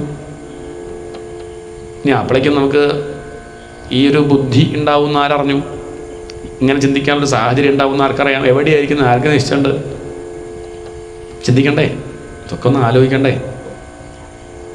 ഒന്നും പറയാൻ സാധിക്കില്ല. അതുകൊണ്ട് ഇപ്പം ഇരിക്കുമ്പോൾ എന്ത് ചെയ്യണം? ഉറപ്പിക്കുക. മനസ്സ് പോയാൽ തീർന്നിട്ടോ, എല്ലാണ്ടായിട്ട് കാര്യമില്ല, ഒന്ന് തിരിഞ്ഞാൽ കഴിഞ്ഞു കഥ. അതുകൊണ്ട് അതിനെ അഴുക്ക് വരാണ്ട് നോക്കിയില്ലെങ്കിൽ ഭാവിയിൽ വലിയ പ്രയാസം ഉണ്ടാവും.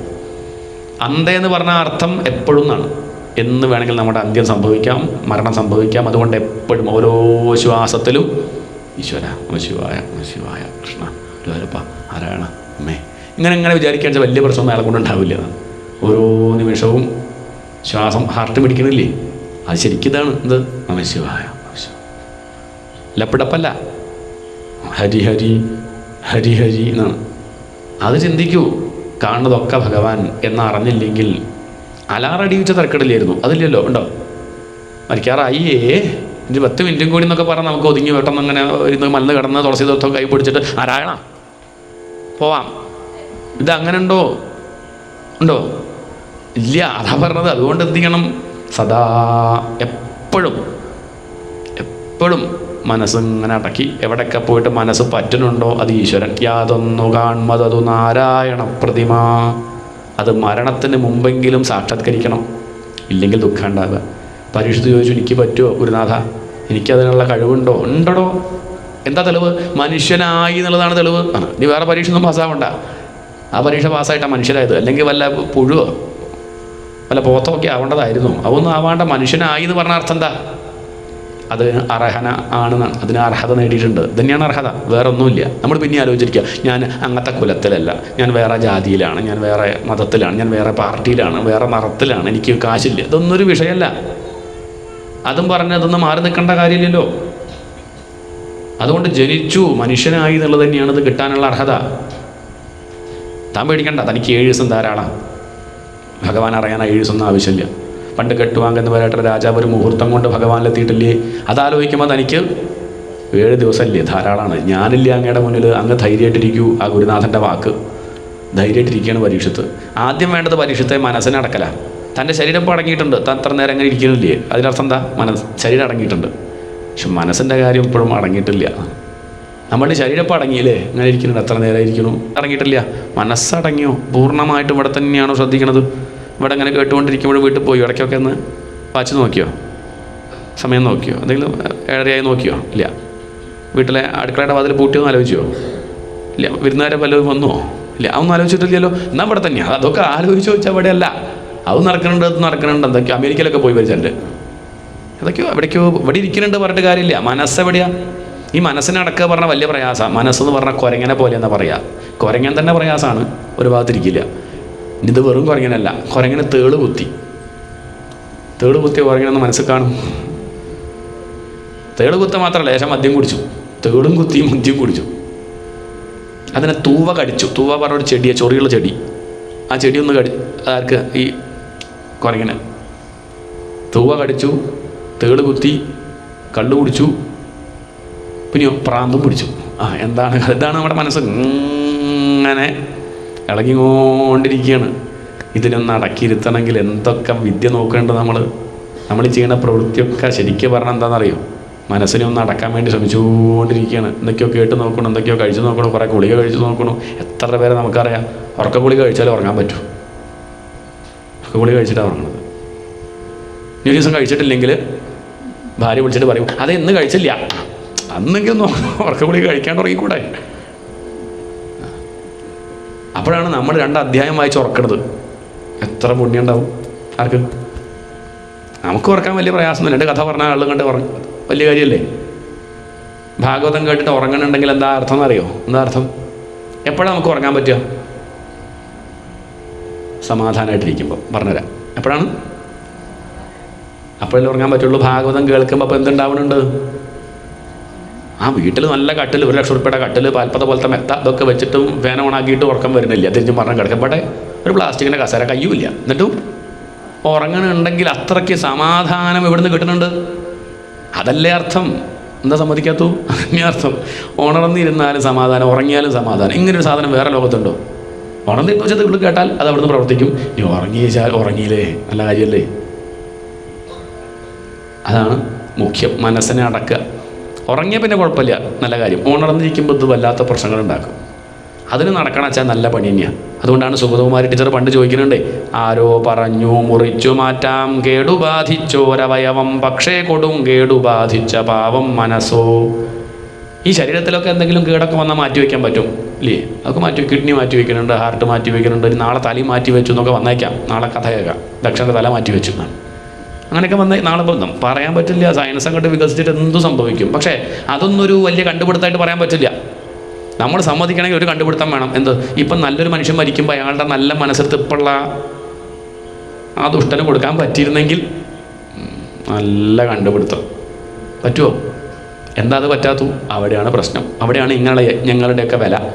പണ്ട് ചിന്മയാനന്ദ സ്വാമിയുടെ ഒരാൾ ചോദിച്ചു, ഇങ്ങനെയുള്ള ഗീതാജ്ഞാനയജ്ഞമൊക്കെ നടത്തുക. അദ്ദേഹം ഗീതാജ്ഞാനയജ്ഞമാണല്ലോ, സപ്താഹമല്ല. സപ്താഹമാകുമ്പോൾ ആരും പിന്നെ അങ്ങനെ കുറ്റമൊന്നും പറയില്ല. എന്താ കാരണം വെച്ചാൽ ഒന്നുമില്ലെങ്കിൽ ഉച്ചയ്ക്ക് ഊണ് കൊടുക്കണില്ലേ?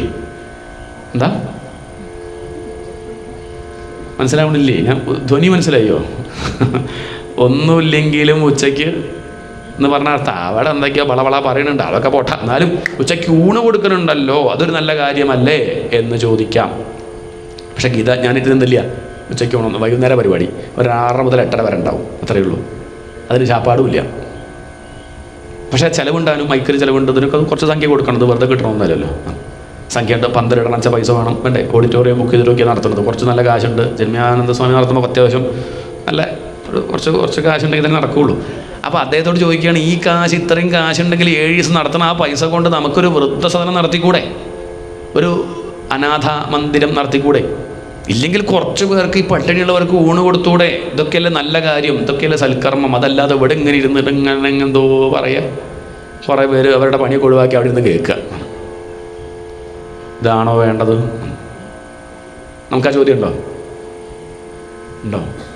ഉണ്ടാവണം, ഇല്ലെങ്കിൽ ആ ചോദ്യം ഉണ്ടാവണം. ചോദ്യം ഉണ്ട്, നമ്മുടെ ഉള്ളിലൊക്കെ ഈ ചോദ്യം ഉണ്ട്. അദ്ദേഹം ഉത്തരം പറഞ്ഞു, എൻ്റെ ഉദ്ദേശം ഇവിടെ അനാഥന്മാരെ സൃഷ്ടിക്കലല്ല, എൻ്റെ ഉദ്ദേശം ഇവിടെ വൃദ്ധസദനം ഉണ്ടാക്കലല്ല. വൃദ്ധസദനം ഉണ്ടാവുന്നത് എന്തുകൊണ്ടാണെന്ന് വെച്ചിട്ടുണ്ടോ? നല്ല മനസ്സുള്ളവർ കുറയുമ്പോഴാണ്, അച്ഛനമ്മമാരെ ഉപേക്ഷിക്കുമ്പോഴാണ് അവർ അനാഥരാവുന്നത്, മക്കളെ ഉപേക്ഷിക്കുമ്പോഴാണ് അവർ അനാഥരാവുന്നത്. അച്ഛനമ്മമാരുടെ സ്വഭാവം മോശമാകുമ്പോഴാണ് മക്കളെ ഉപേക്ഷിക്കുന്നത്. അച്ഛനമ്മമാരെ ഉപേക്ഷിക്കണതോ മക്കളുടെ സ്വഭാവം മോശമാകുമ്പോഴാണ്. മനസ്സിനാണ് ചികിത്സിക്കേണ്ടത്. എൻ്റെ ഉദ്ദേശം ഇവിടെ അനാഥന്മാരുണ്ടാവരുത്. പക്ഷെ ആർക്കും ഈ വിദ്യ അറിയില്ല, അവരൊക്കെ അങ്ങനെ ഇതില്ലാണ്ടിയൊക്കെ നോക്കിക്കൊണ്ടിരിക്കുകയാണ്. അല്ല, ചികിത്സിക്കേണ്ടത് എവിടെയാണ്? മനസ്സിനെയാണ്. ശുദ്ധമായ മനസ്സായാൽ പിന്നെ അവരെന്ത് ചെയ്യില്ല? അവരച്ഛനമ്മമാരെ ഉപേക്ഷിക്കില്ല, അവർ മക്കളെ ഉപേക്ഷിക്കില്ല. ചികിത്സ വേണ്ടത് എവിടെയാണ്? അവിടെയാണ് മനസ്സിനെ ചികിത്സിക്കണം. പിന്നെ ഊണ് കൊടുക്കൽ വലിയ കേമാണെന്ന് വിചാരിക്കേണ്ട കേട്ടോ. കാരണം ഊണ് കൊടുത്തു കഴിഞ്ഞാൽ ചില ദോഷങ്ങളൊക്കെ ഉണ്ട്. ഒരു കാട്ടുകള്ളന് നമ്മൾ ഊണ് കൊടുത്താൽ ആ ഊണ് കഴിച്ച് അദ്ദേഹം അന്ന് രാത്രി പോയിട്ട് ഒരു വീട് കുത്തി തുറന്ന് അവിടുത്തെ വീട്ടമ്മയെ വെട്ടി നെക്ലേസും കൊണ്ട് പോയി. ചെയ്തത് അധർമ്മമല്ലേ? ആ അധർമ്മത്തിൻ്റെ ഒരു പങ്ക് അന്ന് ഊണ് കൊടുത്ത ആൾക്ക് കിട്ടും. അയാൾ ഊണ് കൊടുത്തുകൊണ്ടാണ് അയാൾക്ക് ആരോഗ്യം ഉണ്ടായത്, അതുകൊണ്ടാണ് അയാൾ ആ പണി ചെയ്തത്. ഒരു പക്ഷേ ഊണ് കൊടുത്തില്ലെങ്കിൽ ചിലപ്പോൾ വന്ന് നല്ല വിശപ്പൊന്ന് വേണ്ട ചിലപ്പോൾ വിചാരിക്കായിരുന്നു. പക്ഷേ ഇത് കൊടുത്താൽ കുഴപ്പമില്ല, ഭാഗവതം കൊടുത്താൽ കുഴപ്പമില്ല. ചിലപ്പോൾ ഒരു കാട്ടുകള്ളം വന്ന് ഇന്ന് വൈകുന്നേരം വീട് കുത്തി തുറക്കാൻ വിചാരിച്ചിട്ടാവും വന്നിട്ടുണ്ടാവുക. എന്നാലും പോയാൽ കുറച്ചു നേരം ഭാഗവതം കേൾക്കാൻ കരുതി കേൾക്കുന്ന സമയത്ത് ഒരു പക്ഷേ അയാൾക്ക് എന്ത് തോന്നാം? വേണ്ട അല്ലേ? തോന്നില്ലേ? ചിലപ്പം തോന്നില്ലേ?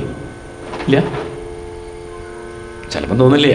വേണ്ട, എത്ര വേണ്ട, ആ ഏർപ്പാട് തൽക്കാലം വേണ്ട എന്ന് തോന്നിയാൽ അയാളുടെ മനസ്സിന് മാറ്റം ഉണ്ടായില്ലേ? അതാണ് മുഖ്യം. എന്ന് കരുതി ഊണ് കൊടുക്കണ്ടെന്നല്ല കേട്ടോ, കൊടുത്തോളൂ. ആർക്കേത് മഹാഭാവിക്ക് ഊണ് കൊടുക്കുക, അതൊന്നും കുഴപ്പമില്ല. ഇതിപ്പോൾ ന്യായം പറഞ്ഞതാണ്. ചിലരുടെ ധാരണ ഭക്ഷണം മാത്രമാണ് പ്രധാനം, അന്നദാനം വലിയ ദാനമാണ്, അതല്ലാതെ വേറൊരു ദാനമില്ല എന്ന് പറഞ്ഞാൽ തെറ്റി. അന്നദാനം മഹാദാനം ജ്ഞാനദാനം അതഃപരം. അടുത്ത ശ്ലോകം, അടുത്ത വലിയതാണ്. അറിവ് കൊടുക്കലാണ് അതിലും വലിയ ദാനം. ഭക്ഷണം കഴിച്ചാലും നാളെ വിശക്കും. ഈ ജ്ഞാനം കിട്ടിയ പിന്നെ എന്തില്ല? പിന്നെ വിശപ്പില്ല, പിന്നെ എവിടെയും കുളിർമ, എപ്പോഴും സന്തോഷം. ഊണുണ്ടെങ്കിലും സന്തോഷം, ഇല്ലെങ്കിൽ സന്തോഷം. ഇനിയിപ്പോൾ എന്തായാലും ഉപ്പുമാവായാലും സന്തോഷം, ഇഡ്ഡലി ആയാലും സന്തോഷം, ഇനി ഒന്നുമില്ല, പരമസന്തോഷം. അതാണ് ആ അറിവിൻ്റെ ബലം. അതുകൊണ്ട് പരീക്ഷത്തെ മനസ്സിനടക്കൽ വളരെ പ്രധാനമാണ്. അതടക്കണം. ഏത് സാഹചര്യത്തിൽ സന്തോഷമായിട്ടിരിക്കാൻ പഠിക്കണം. അതിനെന്ത് ചെയ്യണം? ആദ്യം നമ്മൾ എന്തെങ്കിലും ഒന്ന് മനസ്സിലേക്ക് കൊടുക്കുക. ഇത് വിഷ്ണു പുരാണം ആയതുകൊണ്ട് ഭഗവാന്റെ മനോഹരമായ രൂപം കൊടുത്തു. നീലമേഘ ശ്യാമളനായി ശംഖചക്ര ഗദാധാരിയായി ഗോപിക്കുരു തൊട്ട് മനോഹരമായിട്ടുള്ള ഭഗവാന്റെ രൂപം കാണാം. ചിലർക്കത് പറ്റില്ല, കണ്ണടച്ചിരിക്കും, ധ്യാനിക്കാനൊക്കെ ആയിട്ട് ഒരുങ്ങുക, പക്ഷേ കണ്ണടച്ചാൽ ഉറങ്ങിപ്പോവും. അങ്ങനെയാണ് എപ്പോഴും ശീലേ. അങ്ങനെ ശീലിച്ചിപ്പോൾ കണ്ണടച്ചാൽ ഉറങ്ങിപ്പോവും. അങ്ങനെയുള്ളവരെന്ത് ചെയ്യണം? അങ്ങനെയുള്ളവർ കണ്ണ് തുറന്ന് ധ്യാനിച്ചാൽ മതി. അതാണ് വിരാട് സ്വരൂപം. ഈ കാണുന്ന സ്ഥൂലമായ പ്രപഞ്ചത്തെ ഭഗവാന്റെ സ്ഥൂലമായ രൂപമായിട്ട് കണ്ടോളൂ. ആകാശം ഭഗവാന്റെ ശിരസായിട്ട് സങ്കല്പിച്ചോളൂ. കാർമേഘങ്ങൾ ഭഗവാന്റെ മുടിയായിക്കോട്ടെ, നക്ഷത്രങ്ങൾ ഭഗവാന്റെ കഴുത്തിലെ നെക്ലേസ് ആയിക്കോട്ടെ, സൂര്യനും ചന്ദ്രനും ഭഗവാന്റെ കണ്ണായിക്കോട്ടെ. അസ്ഥി അതാണെന്ത്? പർവ്വതങ്ങൾ ഭഗവാന്റെ, വൃക്ഷങ്ങൾ ഭഗവാന്റെ രോമങ്ങളാണ്, നദി ഭഗവാന്റെ നാഡികളാണ്. അപ്പോൾ ഇതൊക്കെ കാണുമ്പോൾ നമുക്കെന്ത് തോന്നും? വണങ്ങാൻ തോന്നില്ലേ? വൃക്ഷം കാണുമ്പോൾ, സൂര്യനെ കാണുമ്പോൾ, ചന്ദ്രനെ കാണുമ്പോൾ ഒക്കെ എന്താണ്? ഒക്കെ ഈശ്വരൻ, ഒക്കെ ഭഗവാൻ. സഹസ്രശീർഷ പുരുഷ സഹസ്രാക്ഷ സഹസ്രപാസ ഭൂമിം വിശ്വതോ വൃത്വാ അത്യതിഷ്ഠദശാങ്കുലം പുരുഷ ഏവ ഇതം സർവം. ഇതൊക്കെ ആരാണ്? ഇതം സർവം, ഇത് മുഴുവനാ ഭഗവാനാണ്. യദ്ഭൂതം യച്ച ഭവ്യം, എന്തൊക്കെ പണ്ടുണ്ടായിരുന്നു, ഇനി എന്തൊക്കെ വരാൻ പോകുന്നുണ്ട്, അതൊക്കെ ആരാ? അതൊക്കെ ഈശ്വരൻ തന്നെ. ഈശ്വരൻ അന്യമായി ഒന്നുമില്ല എന്നറിയാൻ ശ്രമിക്കുക. അതും പറ്റുന്നില്ല. കണ്ണ് തുറന്നിരുന്ന ആദ്യം ഇങ്ങനെ ആകാശം കണ്ടാന്ന് ചിന്തിക്കും, പിന്നെ എങ്ങോട്ടെങ്കിലൊക്കെ പോകും. ചിന്തിക്കാൻ തുടങ്ങിയത് അങ്ങനെയാണ്. പിന്നെ എവിടേക്കോ പോയി അങ്ങനെ എന്ത് ചെയ്യും? എന്നൊരു കാര്യം ചെയ്യും, സപ്താഹവേദി പോയിരിക്കുക. പിബന്തിയേ ഭഗവത ആത്മനസ്സതാം. ശ്രദ്ധ ഇല്ലെങ്കിലും സാരമില്ല, ആ സന്നിധിയിൽ ഇരുന്നാൽ എപ്പോഴെങ്കിലൊക്കെ നമ്മൾ തിരിച്ചു വരും. അപ്പോൾ ലേശമൊക്കെ ഭാഗവതം ചെവിയിലേക്ക് കയറും. പ്രത്യേകിച്ച് യോഗ്യതൊന്നും ഇല്ലെങ്കിലും സാരമില്ല, സ്ഥൂലമായിട്ടോ സൂക്ഷ്മമായിട്ടോ ധ്യാനിക്കാനുള്ള കഴിവില്ലെങ്കിലും കുഴപ്പമില്ല. അങ്ങനെ ധ്യാനിച്ചാൽ കിട്ടുന്ന ഫലം ഈശ്വരനെ കിട്ടലാണ്. അത് ഭാഗവതം കേട്ടാൽ തന്നെ കിട്ടും. ഇവിടെ നടക്കുന്നുണ്ടൊക്കെ, നിവർന്നിരിക്കുന്നുണ്ട്. ഭാഗവതം കേൾക്കുമ്പോൾ നിവർന്നാവും അധികരിക്കുക, ശ്രദ്ധിച്ചാൽ മനസ്സിലാവും. പ്രാണായാമം നടക്കുന്നുണ്ട്, നല്ല സാവധാനവും ശ്വാസത്തിൻ്റെ ഗതി. ഇങ്ങനെ പറയുന്ന സമയത്ത് ഇതൊക്കെ മനസ്സിൽ കാണുന്നുണ്ട്. അതാണ് ധ്യാനം, ഒക്കെ നടക്കുന്നുണ്ട്.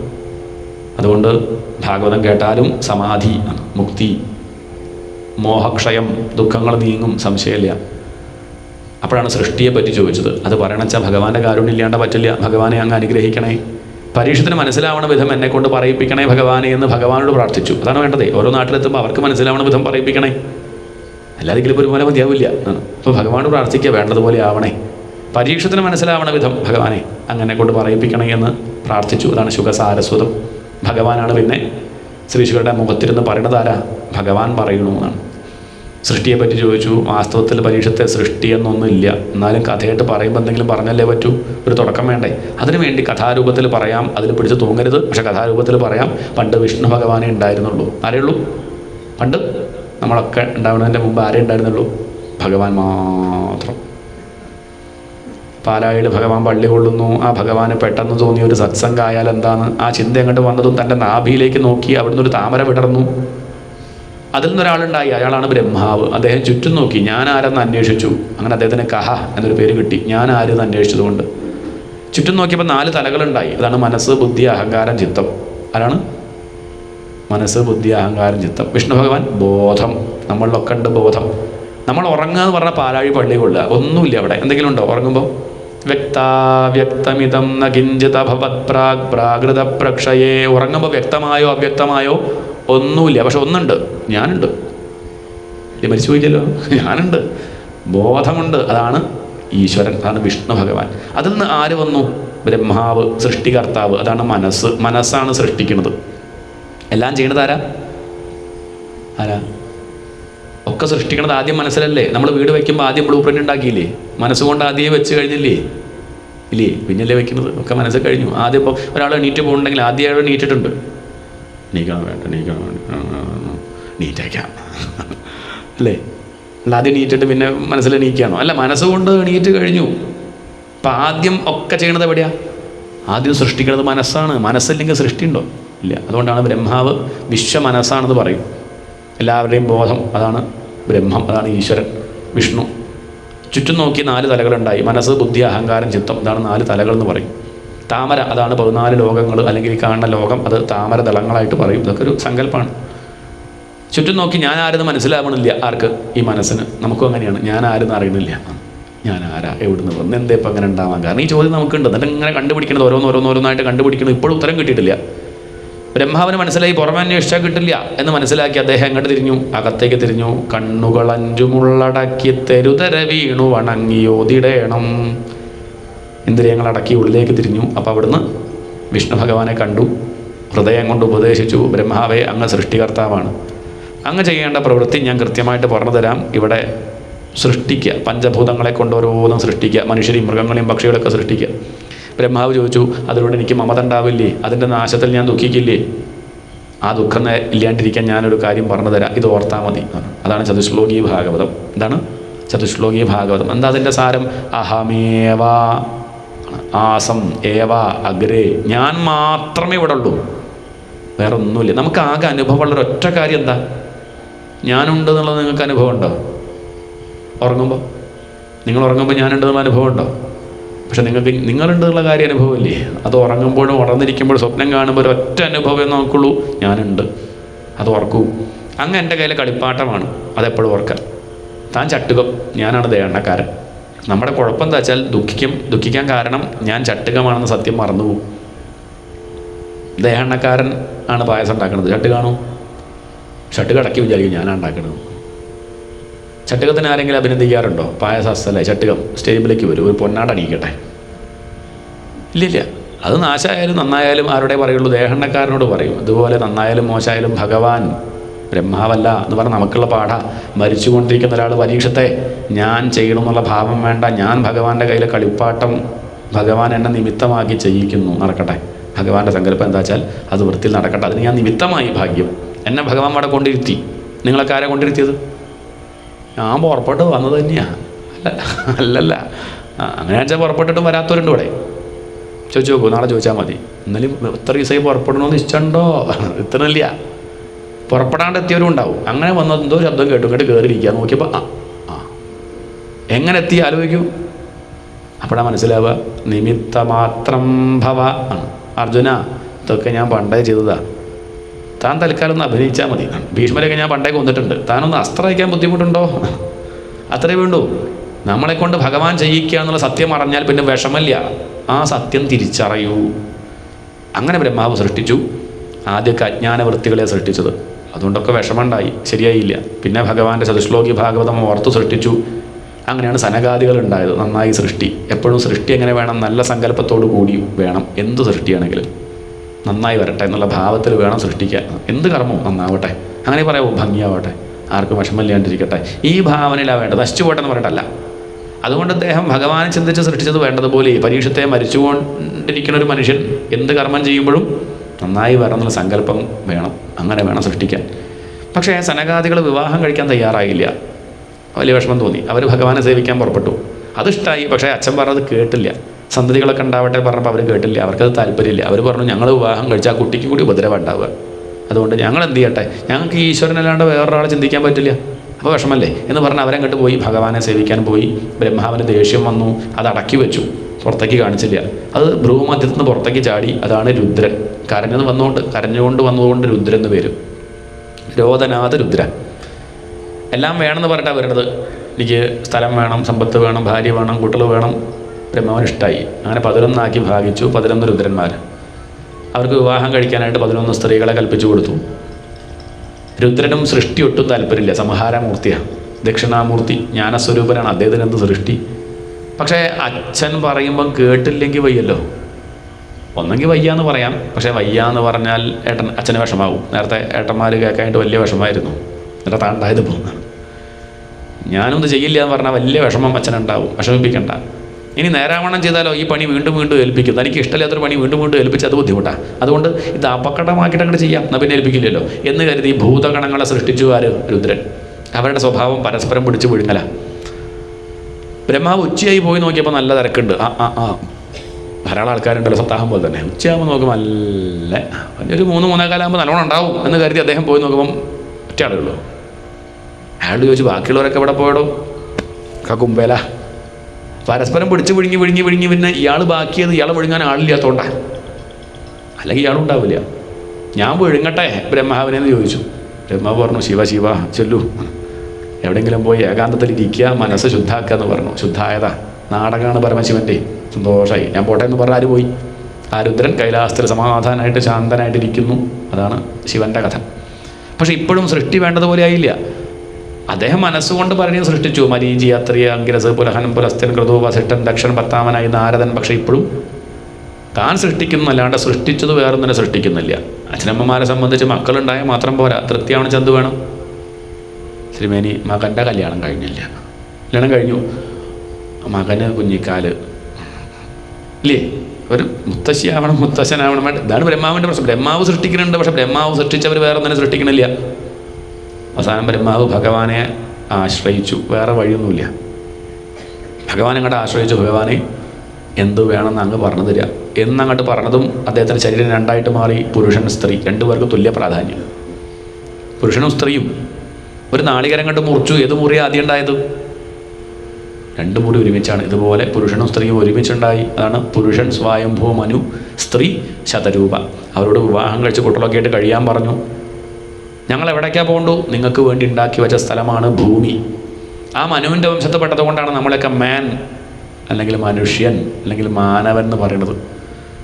അവർ ചെന്നു. അങ്ങനെ ഭൂമി അന്വേഷിച്ചപ്പം ഭൂമി കാണാനില്ല. വെള്ളം മാത്രമേ ഉള്ളൂ, കാരണജലം. എവിടെ പോയി ഭൂമി എന്ന് ചോദിച്ചാൽ ആരുടെ അടുത്തേക്ക് വന്നു? അച്ഛൻ്റെ അടുത്തേക്ക് വന്നു. ബ്രഹ്മാവാകെ പരിഭ്രമിച്ചു. എന്തു ചെയ്യും? ഓരോന്ന് ശരിയാക്കുമ്പോഴേക്കും അടുത്ത പ്രശ്നം. ഇതാണൊരു നമ്മളൊക്കെ ഗൃഹസ്ഥന്മാരുടെ വിഷയമാണത്. ഒന്നങ്ങോട്ട് ശരിയാക്കി അതങ്ങോട്ട് കഴിയുമ്പോഴേക്കും അടുത്ത കേസിൽ വന്നു പെട്ടു. അതൊക്കെ ഒന്ന് നേരേക്ക് ഇപ്പുറത്തേക്ക് വന്നപ്പോഴേക്ക് അച്ഛന് ശ്വാസം മുട്ടൽ, അത് നേരെയപ്പോഴേക്ക് കുട്ടിക്ക്. ഇങ്ങനെ ഓരോന്നും അങ്ങോട്ട് ശരിയാക്കി കഴിഞ്ഞു എന്ന് വിചാരിക്കുമ്പോൾ അടുത്ത പ്രശ്നം വരികയായി. എന്ന് നിന്ന് രക്ഷപ്പെടുന്നു. ഭഗവാനെ, എനിക്ക് അങ്ങല്ലാണ്ട് വേറൊരാൾ ആശ്രയമായിട്ടില്ല, എവിടെ പോയി ഈ ഭൂമി എന്ന് ചോദിക്കലും ഭഗവാൻ ആ ബ്രഹ്മാവിനെ സൃഷ്ടിയിൽ രക്ഷിക്കാനായിട്ട് സഹായിക്കാനായിട്ട് ഇത്യഭിധ്യായതോ നാസാ വിവരാത് സഹസാനഘ വരാഹതോകോ നിരകാദങ്കുഷ്ഠപരിമാണക. മൂക്കിലൂടെ ശ്വാസം അകത്തേക്ക് എടുത്തു, ആ ശ്വാസം പുറത്തേക്ക് വരുമ്പോൾ ആ കൂട്ടത്തിൽ ആര് വന്നു? അത്രയേ വേണ്ടു ബ്രഹ്മാവെ, എന്നെ ഒന്ന് ചിന്തിച്ചാൽ അത്രയേ ചിന്തിക്കണം. എന്നാൽ പിന്നെ അധികം സമയം വേണ്ട. ആ ശ്വാസം വലിച്ചത് പുറത്തേക്ക് വരുമ്പോൾ കൂടെ ഞാൻ ഉണ്ടാവും എന്ന് കാണിക്കാനാണോ അറിയില്ല. നാസാവിവരാത്, മൂക്കിലൂടെ പുറമേക്കാര് വന്നു? വരാഹം. അത് അവിടെ നിന്ന് വലുതായി. ഗജമാത്ര പ്രവൃതേ, ആനയുടെ വലിപ്പം. പിന്നെ പർവ്വതാകാരമായി എടുത്തങ്ങോട്ട് ചാടി കാരണജലത്തിലേക്ക് തൻ്റെ തേറ്റമേൽ ആ ഭൂമിയെ ഉയർത്തി അങ്ങനെ കൊണ്ടുവരികയാണ്. ആ സമയത്ത് എൻ്റെ ഭൂമി എന്ന് പറഞ്ഞൊരു അസുരം വന്നു, നല്ലൊരു അടി അയാൾക്ക് കൊടുത്തു, കഴിഞ്ഞു, അവൻ്റെ കഥ കഴിഞ്ഞു. ആ ഭൂമിയെ രക്ഷിച്ചു യജ്ഞവരാഹമൂർത്തി. അപ്പം പരീക്ഷിച്ച് ചോദിക്കുകയാണ്, ആരാ അസുരൻ? ആ അസുരൻ ആരാ ചോദിച്ചാൽ ജയവിജയന്മാരാണ്. വിഷ്ണു ഭഗവാന്റെ കാവൽക്കാരാ ജയനും വിജയനും. അവർക്ക് ശാപം കിട്ടി, സനകാദികൾ ശപിച്ചു. അവരുടെ പെരുമാറ്റം കുറച്ച് മോശം. ഇതാണ് വിനയമില്ലാത്തൊരു സ്വഭാവം കാണിച്ചപ്പോൾ അവർ ശപിച്ചു. ലേശം പ്രാരബ്ധം ബാക്കിയുണ്ട്. അങ്ങോട്ട് ഉള്ളിലിങ്ങനെ ഒരു വാസന ഉണ്ടെങ്കിൽ അതങ്ങോട്ട് തീരണം. നിങ്ങൾക്ക് ഈ തടയാനും ചീത്ത പറയാനൊക്കെ ഉള്ളൊരു വാസന ഉണ്ടെങ്കിൽ അതുപോലത്തെ ഒരു സാഹചര്യത്തിൽ വന്ന് പെടട്ടെ. അങ്ങനെ ശപിച്ചു. 3 ജന്മം അവർക്ക് വേണ്ടി വന്നു. അവരാണ് ഇപ്പോൾ ദാ ഹിരണ്യാക്ഷനും ഹിരണ്യകശിപുവും പിന്നെ രാവണനും കുംഭകർണനും പിന്നെ ശിശുപാലനും ദന്തവക്ത്രനുമായിട്ട് വരുന്നത്. ഇപ്പോൾ ഇവർ വന്നത് എങ്ങനെയാണെന്ന് വെച്ചിട്ടുണ്ടോ? കശ്യപൻ്റെ മക്കളായിട്ടാണ്. കശ്യപന് കുറേ ഭാര്യമാരുണ്ട്. 2 പേരെ നമുക്ക് ഇടയ്ക്കിടയ്ക്ക് വേണ്ടി വരും. ഒന്ന് ദിതി, ഒന്ന് അതിഥി. അതിഥിയുടെ മക്കളെയാണ് നമ്മൾ ആദിത്യന്മാർ എന്ന് പറയുക, അവരെ നമ്മൾ ദേവന്മാർ എന്ന് വിളിക്കും. ദിതിയുടെ മക്കളാണ് ദൈത്യന്മാർ, അവരെ നമ്മൾ അസുരന്മാർ എന്ന് വിളിക്കും. ഇവർ തമ്മിലൊന്നും പ്രശ്നമാണ്. ഇത് കണ്ടിരിക്കുകയാണ് അച്ഛൻ്റെ പണി, ഇടപെടില്ല. അദ്ദേഹം കണ്ട് ശാന്തനായിട്ട് ഇങ്ങനെ ഇരിക്കും. അങ്ങനെ ഇരിക്കുക, ഇടപെടില്ല. നടക്കട്ടെ, നമുക്കെന്ത് ചെയ്യാൻ പറ്റും? മാറി നിന്ന് നോക്കുക എന്നല്ലാതെ ഒന്നും ചെയ്യാൻ പറ്റില്ല. നമ്മൾ ദുഃഖിക്കാണ്ടിരിക്കുക, അതാണ് അദ്ദേഹത്തിൻ്റെ പോളിസി. ഒരിക്കൽ അദ്ദേഹം തൻ്റെ ഭാര്യയുടെ അടുത്തേക്ക് വന്നപ്പോൾ ദിതി എന്ത് പറഞ്ഞു? സന്ധ്യാസമയത്ത് അദ്ദേഹം തർപ്പണത്തിനായിട്ട് അങ്ങനെ നദിയിലേക്ക് പോവുക. ഇവള് പറഞ്ഞു, ഇപ്പം എനിക്കൊരു കുട്ടി ഉണ്ടാവണം എന്ന് പറഞ്ഞു. എന്താണ്? ഇപ്പോൾ ഒരു കുട്ടി ഉണ്ടാവണം.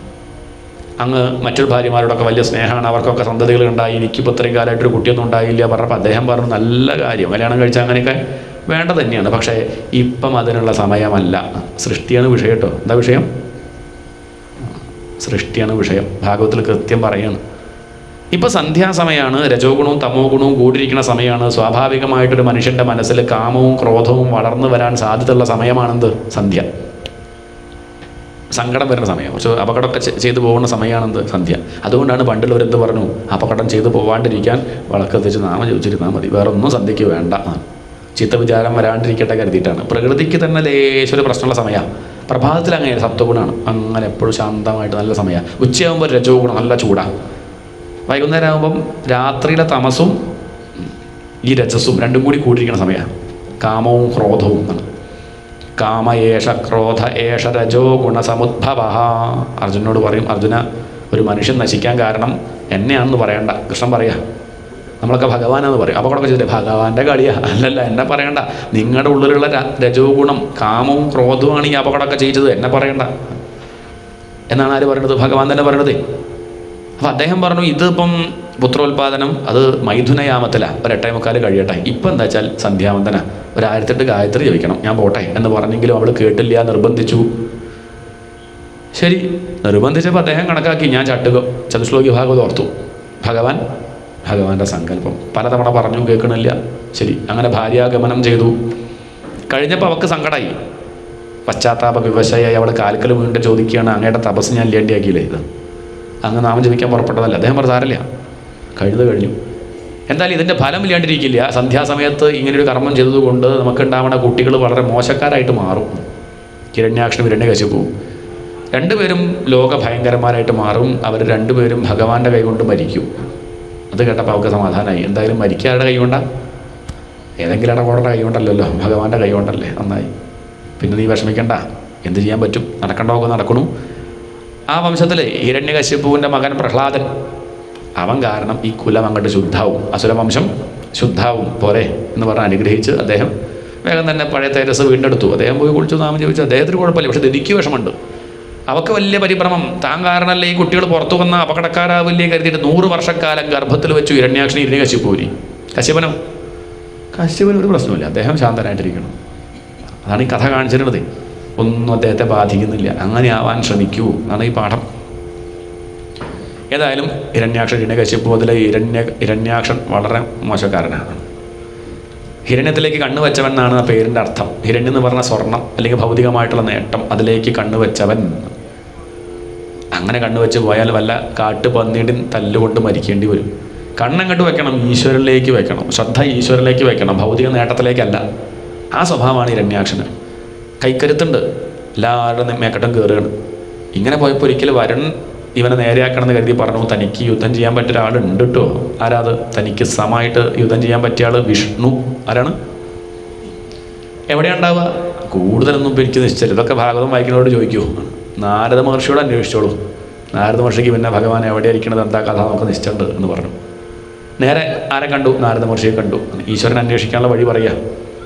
നാരദ മഹർഷിയോട് ചോദിച്ചു, എവിടെയാണ് വിഷ്ണു ഉള്ളത്? കാണിച്ചു കൊടുക്കണ്ടേ? ഇവൻ്റെ ഈ സ്വഭാവം വെച്ചിട്ട് ഇത് വായിക്കാനോ അധ്യായം വായിക്കാനോ കഥ കേൾക്കണോ പറഞ്ഞാൽ അതിനുള്ള കഴിവൊന്നുമില്ല, ചെയ്യൂല. അപ്പോൾ ഒരു ഉപായം പറഞ്ഞു, തൻ്റെ ഈ സ്വഭാവം വെച്ചിട്ട് വിഷ്ണുവിൻ്റെയാണ് ഈ ഭൂമി. ആരുടെയാ? കൊണ്ടുപോയാൽ ചോദിക്കാൻ വരില്ലേ? അവൻ വേണ്ടി ഒരു സാധനം പോയാൽ വിഷ്ണുവിൻ്റെ ഭാര്യ ഭൂമി, ഭാര്യ തട്ടിക്കൊണ്ടായാൽ ചോദിക്കാൻ വരില്ലേ? ഇല്ല, പോയി, സന്തോഷം. അല്ല, അങ്ങനെയാവില്ല, ചോദിച്ചാൽ എന്തായാലും വരുമല്ലോ.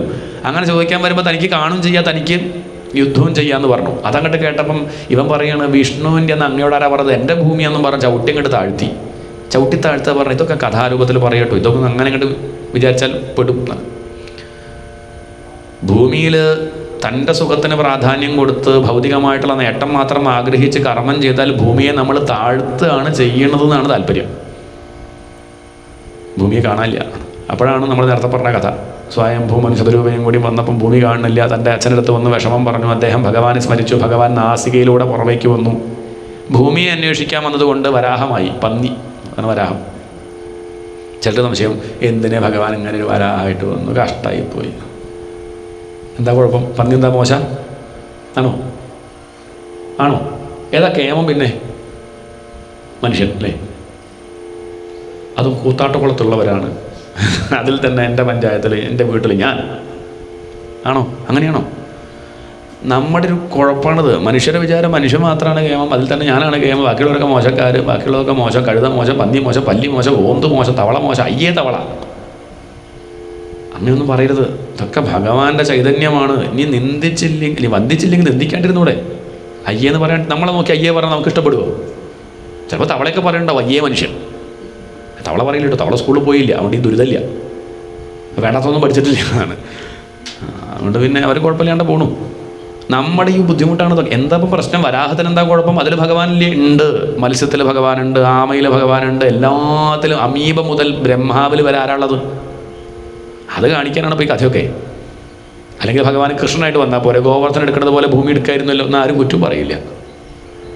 മാത്രമല്ല, ഭൂമിയെ അന്വേഷിക്കാൻ വരുമ്പം ഏറ്റവും സൗകര്യം ഏത് വേഷ? ഭൂമിയോട് ഏറ്റവും ഇഷ്ടമുള്ള ജന്തു അത് പന്നിയാണ്. അതങ്ങനെ ആ ചളിക്കൂട്ടിൽ കഴുന്നത് കാണും. ഭൂമിയുടെ ഗന്ധം എന്താ? ഭൂമിയുടെ ഗുണം ഗന്ധാണ് എന്നാണ്. മണ്ണ് നനയും പറയുന്നില്ലേ, പുതുമഴ പെയ്യുമ്പോൾ നമുക്ക് മനസ്സിലാവും. ഗന്ധവതി പൃഥ്വി. വാസന അറിയാൻ ശേഷിയുള്ളത് ആർക്കറിയോ? മനുഷ്യനല്ല. ജന്തുക്കളെ കൂടുതൽ വാസന അറിയാനുള്ള ഏറ്റവും ശേഷിയുള്ള ജന്തു അത് പന്നിയാണ്.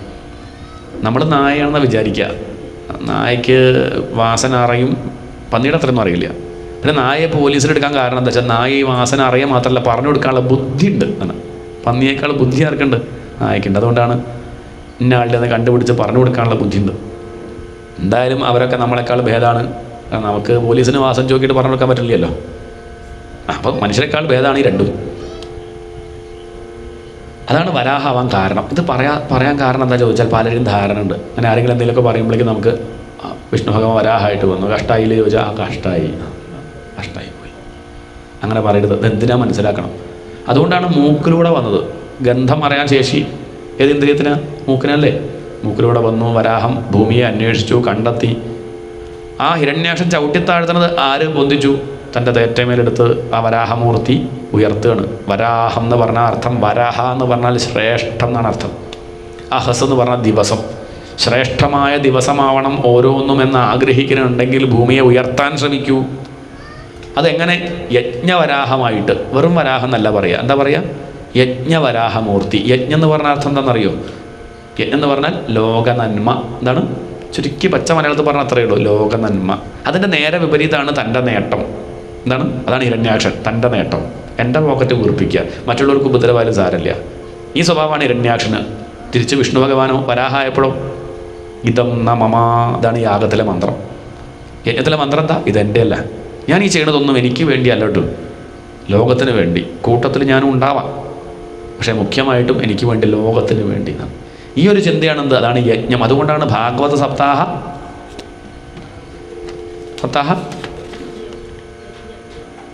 യജ്ഞം നോക്കിയതാ. ചിലപ്പോൾ സപ്താഹം മാത്രമേ ഉണ്ടാവുകയുള്ളൂ. ഉണ്ട് യജ്ഞം. എന്താ യജ്ഞം? വട ഹോമിക്കലുണ്ടോ? ഉണ്ടോ? നമ്മുടെ വിചാരം യജ്ഞം എന്ന് കേട്ടാൽ ഉടനെ ഇഷ്ടിക്കും കുറേ സ്വാഹ. ഇത് യജ്ഞം അല്ല എന്നല്ല കേട്ടോ, പക്ഷേ അത് ഇവിടെ ഇല്ലല്ലോ, ഇവിടെ പോകല്ല. പിന്നെന്താ യജ്ഞാവാൻ കാരണം? ഇതാണ് കാരണം. ഈ ചെയ്യുന്ന പ്രവൃത്തി കൊണ്ട് അത് ഉള്ളിൽ കയറുന്നുണ്ടെങ്കിൽ അത് പ്രവേശിച്ച് അവിടുന്ന് പ്രവർത്തിച്ച് എന്തെങ്കിലും നന്മ ഉള്ളിൽ കിട്ടി. ഇനി ഞാൻ കഴിയുന്നത് ശ്രദ്ധിക്കാം, പറ്റിപ്പോവും, എന്നാലും കഴിയുന്നത് ശ്രദ്ധിക്കാം. ചെയ്യുന്ന പ്രവൃത്തിയൊക്കെ എല്ലാവർക്കും ഉപകാരമാവട്ടെ, ലോക നന്മയാവട്ടെ എന്നുള്ള മട്ടിൽ നമ്മൾ കർമ്മം ചെയ്യുകയാണെങ്കിൽ കാണാൻ ഭംഗിയുണ്ടോ എന്ന് നോക്കണ്ട. വരാഹത്തിന് കാണാൻ ഭംഗിയുണ്ടോ? നമ്മളിപ്പോൾ ഹിരണ്യാക്ഷനെ കണ്ടാൽ നമ്മൾ കൂടെ പോയി സെൽഫി എടുക്കും, വരാഹത്തെ കണ്ടാൽ കല്ലെറിയും ചെയ്യും. പക്ഷെ ലോകത്തിന് ഉപകാരം ചെയ്തതാരാ? മറ്റാൾ താഴ്ത്തുണ്ടായത്. വരാഹം ഉയർത്തി. എൻ്റെ ഭൂമി എന്ന് പറഞ്ഞു ആര്? ഹിരണ്യാക്ഷൻ. ഇതാണ് വലിയ പ്രശ്നം. എൻ്റെ മമ മമ. യാഗത്തിലെ മന്ത്രം എന്താ? ന മമ, എൻ്റെ അല്ല, അതൊക്കെ ഈശ്വരൻ്റെ. ഈശാവാസ്യമിതം സർവം. ഞാനും ഈശ്വരൻ്റെ. ഇവിടെ എത്തി കുറച്ചു കാലമൊക്കെ ഉപയോഗിക്കുന്നു, അത് നന്ദിയോടുകൂടി ഉപയോഗിക്കുന്നു, കുറച്ച് കഴിഞ്ഞാൽ ഒക്കെ ഏൽപ്പിച്ച് തിരിച്ചു പോകുന്നു. ഈ ഭാവമാണ് നമുക്ക് മരിച്ചുകൊണ്ടിരിക്കുന്ന മനുഷ്യന് ഇവിടെ പരീക്ഷത്തെ വേണ്ടത്. അതല്ലെങ്കിലോ ഹിരണ്യാക്ഷനെ പറ്റിയതുപോലെ പറ്റും. ഹിരണ്യാക്ഷനെ പറ്റിക്കാനായിട്ട് ഭഗവാൻ എന്ത് ചെയ്തു? തൻ്റെ ചക്രത്തെ സ്മരിച്ചു. ആ സുദർശന ചക്രം കണ്ടപ്പോൾ സ്വന്തമാക്കണം എന്നുള്ള വിചാരം. പേരെന്താ? സ്വർണത്തിലേക്ക് കണ്ണുവെച്ചവൻ. അതെങ്ങനെ മോഷ്ടിക്കണം എന്നുള്ള വിചാരമാണ്. ഭഗവാൻ പറഞ്ഞു ഇതുകൊണ്ട് മരിക്കാൻ ഇപ്പം ആയില്ല, അത് നമുക്ക് ശിശുപാലനാകുമ്പോൾ ആലോചിക്കാം. ഇപ്പോൾ തൽക്കാലം എന്ന് പറഞ്ഞ് തൻ്റെ ആ കൈ കൊണ്ട് കരണക്കുറ്റിക്കൊന്ന് അങ്ങോട്ട് കൊടുത്തു. മലന്നങ്ങോട്ട് വീണു. ഈ ഹിരണ്യാക്ഷൻ മലന്ന് വീണുകൊണ്ട് മുക്തി കിട്ടി. ഭഗവാനെ പാദാതികേശം കാണാൻ പറ്റുമല്ലോ. അതാണ് കുറച്ചൊരു സ്വഭാവം നന്നായി അടുത്ത ജന്മാവുമ്പോൾ എന്നും പറഞ്ഞു. ആരാണത് വായിക്കണത് കേൾക്കുന്നത് അവർക്ക് ജീവിതത്തിൽ വിജയം ഉണ്ടാവും. പറഞ്ഞത് അങ്ങനെയല്ല കേട്ടോ, യുദ്ധത്തിൽ ജയിക്കാൻ പറ്റുന്ന. എന്താണ്? സൂക്ഷ്മമായിട്ട് നോക്കുമ്പോൾ മനസ്സിലാവും. യുദ്ധത്തിൽ ജയിക്കുക പറഞ്ഞാൽ എന്താ? ജീവിതം ഒരു യുദ്ധമല്ലേ? അല്ലേ? നമ്മളൊക്കെ യുദ്ധം ചെയ്തുകൊണ്ടിരിക്കുകയല്ലേ? ജീവിതവുമായിട്ട് നമ്മളൊക്കെ മല്ലിട്ടുകൊണ്ടിരിക്കുകയല്ലേ? ജയിക്കണ്ടേ? എത്ര കാലം ഇങ്ങനെ തോൽക്കണു, എവിടെ പോയാലും തോൽവി. ഒന്ന് ജയിക്കണ്ടേ? ഈ ഭാഗം ചിന്തിക്കൂ. ചെയ്യണ കർമ്മങ്ങളൊക്കെ ഈശ്വരാർപ്പണമാക്കൂ, വിജയിക്കാം. അതാണ് ഈ കഥയുടെ താല്പര്യം. ഇപ്പം കീർത്തനം പാടി ഇന്നത്തെ പാരായണവും പ്രഭാഷണവും ഭഗവാന്റെ പദാരബന്ധങ്ങൾ സമർപ്പിക്കുന്നു. രാജാധിരാജവ്രജ രാജാ, രാജാധിരാജവ്രജ രാജാ, രാധാതി ഗോപീജനലോല, രാധാതി ഗോപീജനലോല, രാജാധിരാജവ്രജ രാജാ, രാധാതി ഗോപീജനലോല, മുരളിഗാനലോല സർവമോഹന കൃഷ്ണ, മുരളിഗാനലോല സർവമോഹന കൃഷ്ണ, മധുരവചന മഹിത സർവഗോകുല കൃഷ്ണ, മധുരവചന മഹിത സർവഗോകുല കൃഷ്ണ, ഹരേ ഗോപാല കൃഷ്ണ, രാജാധിരാജവ്രജ രാജാ, രാധാതി ഗോപീജനലോല, മുരളിഗാനലോല സർവമോഹന കൃഷ്ണ, മധുരവചന മഹിത സർവഗോകുല കൃഷ്ണ, ഹരേ ഗോപാല കൃഷ്ണ, രാജാധിരാജവ്രജ രാജാ, രാധാതി ഗോപീജനലോല, രാധാതി ഗോപീജനലോല. ജയ ബോൽ രാജാധിരാജ കൃഷ്ണചന്ദ്ര മഹാരാജ് की जय.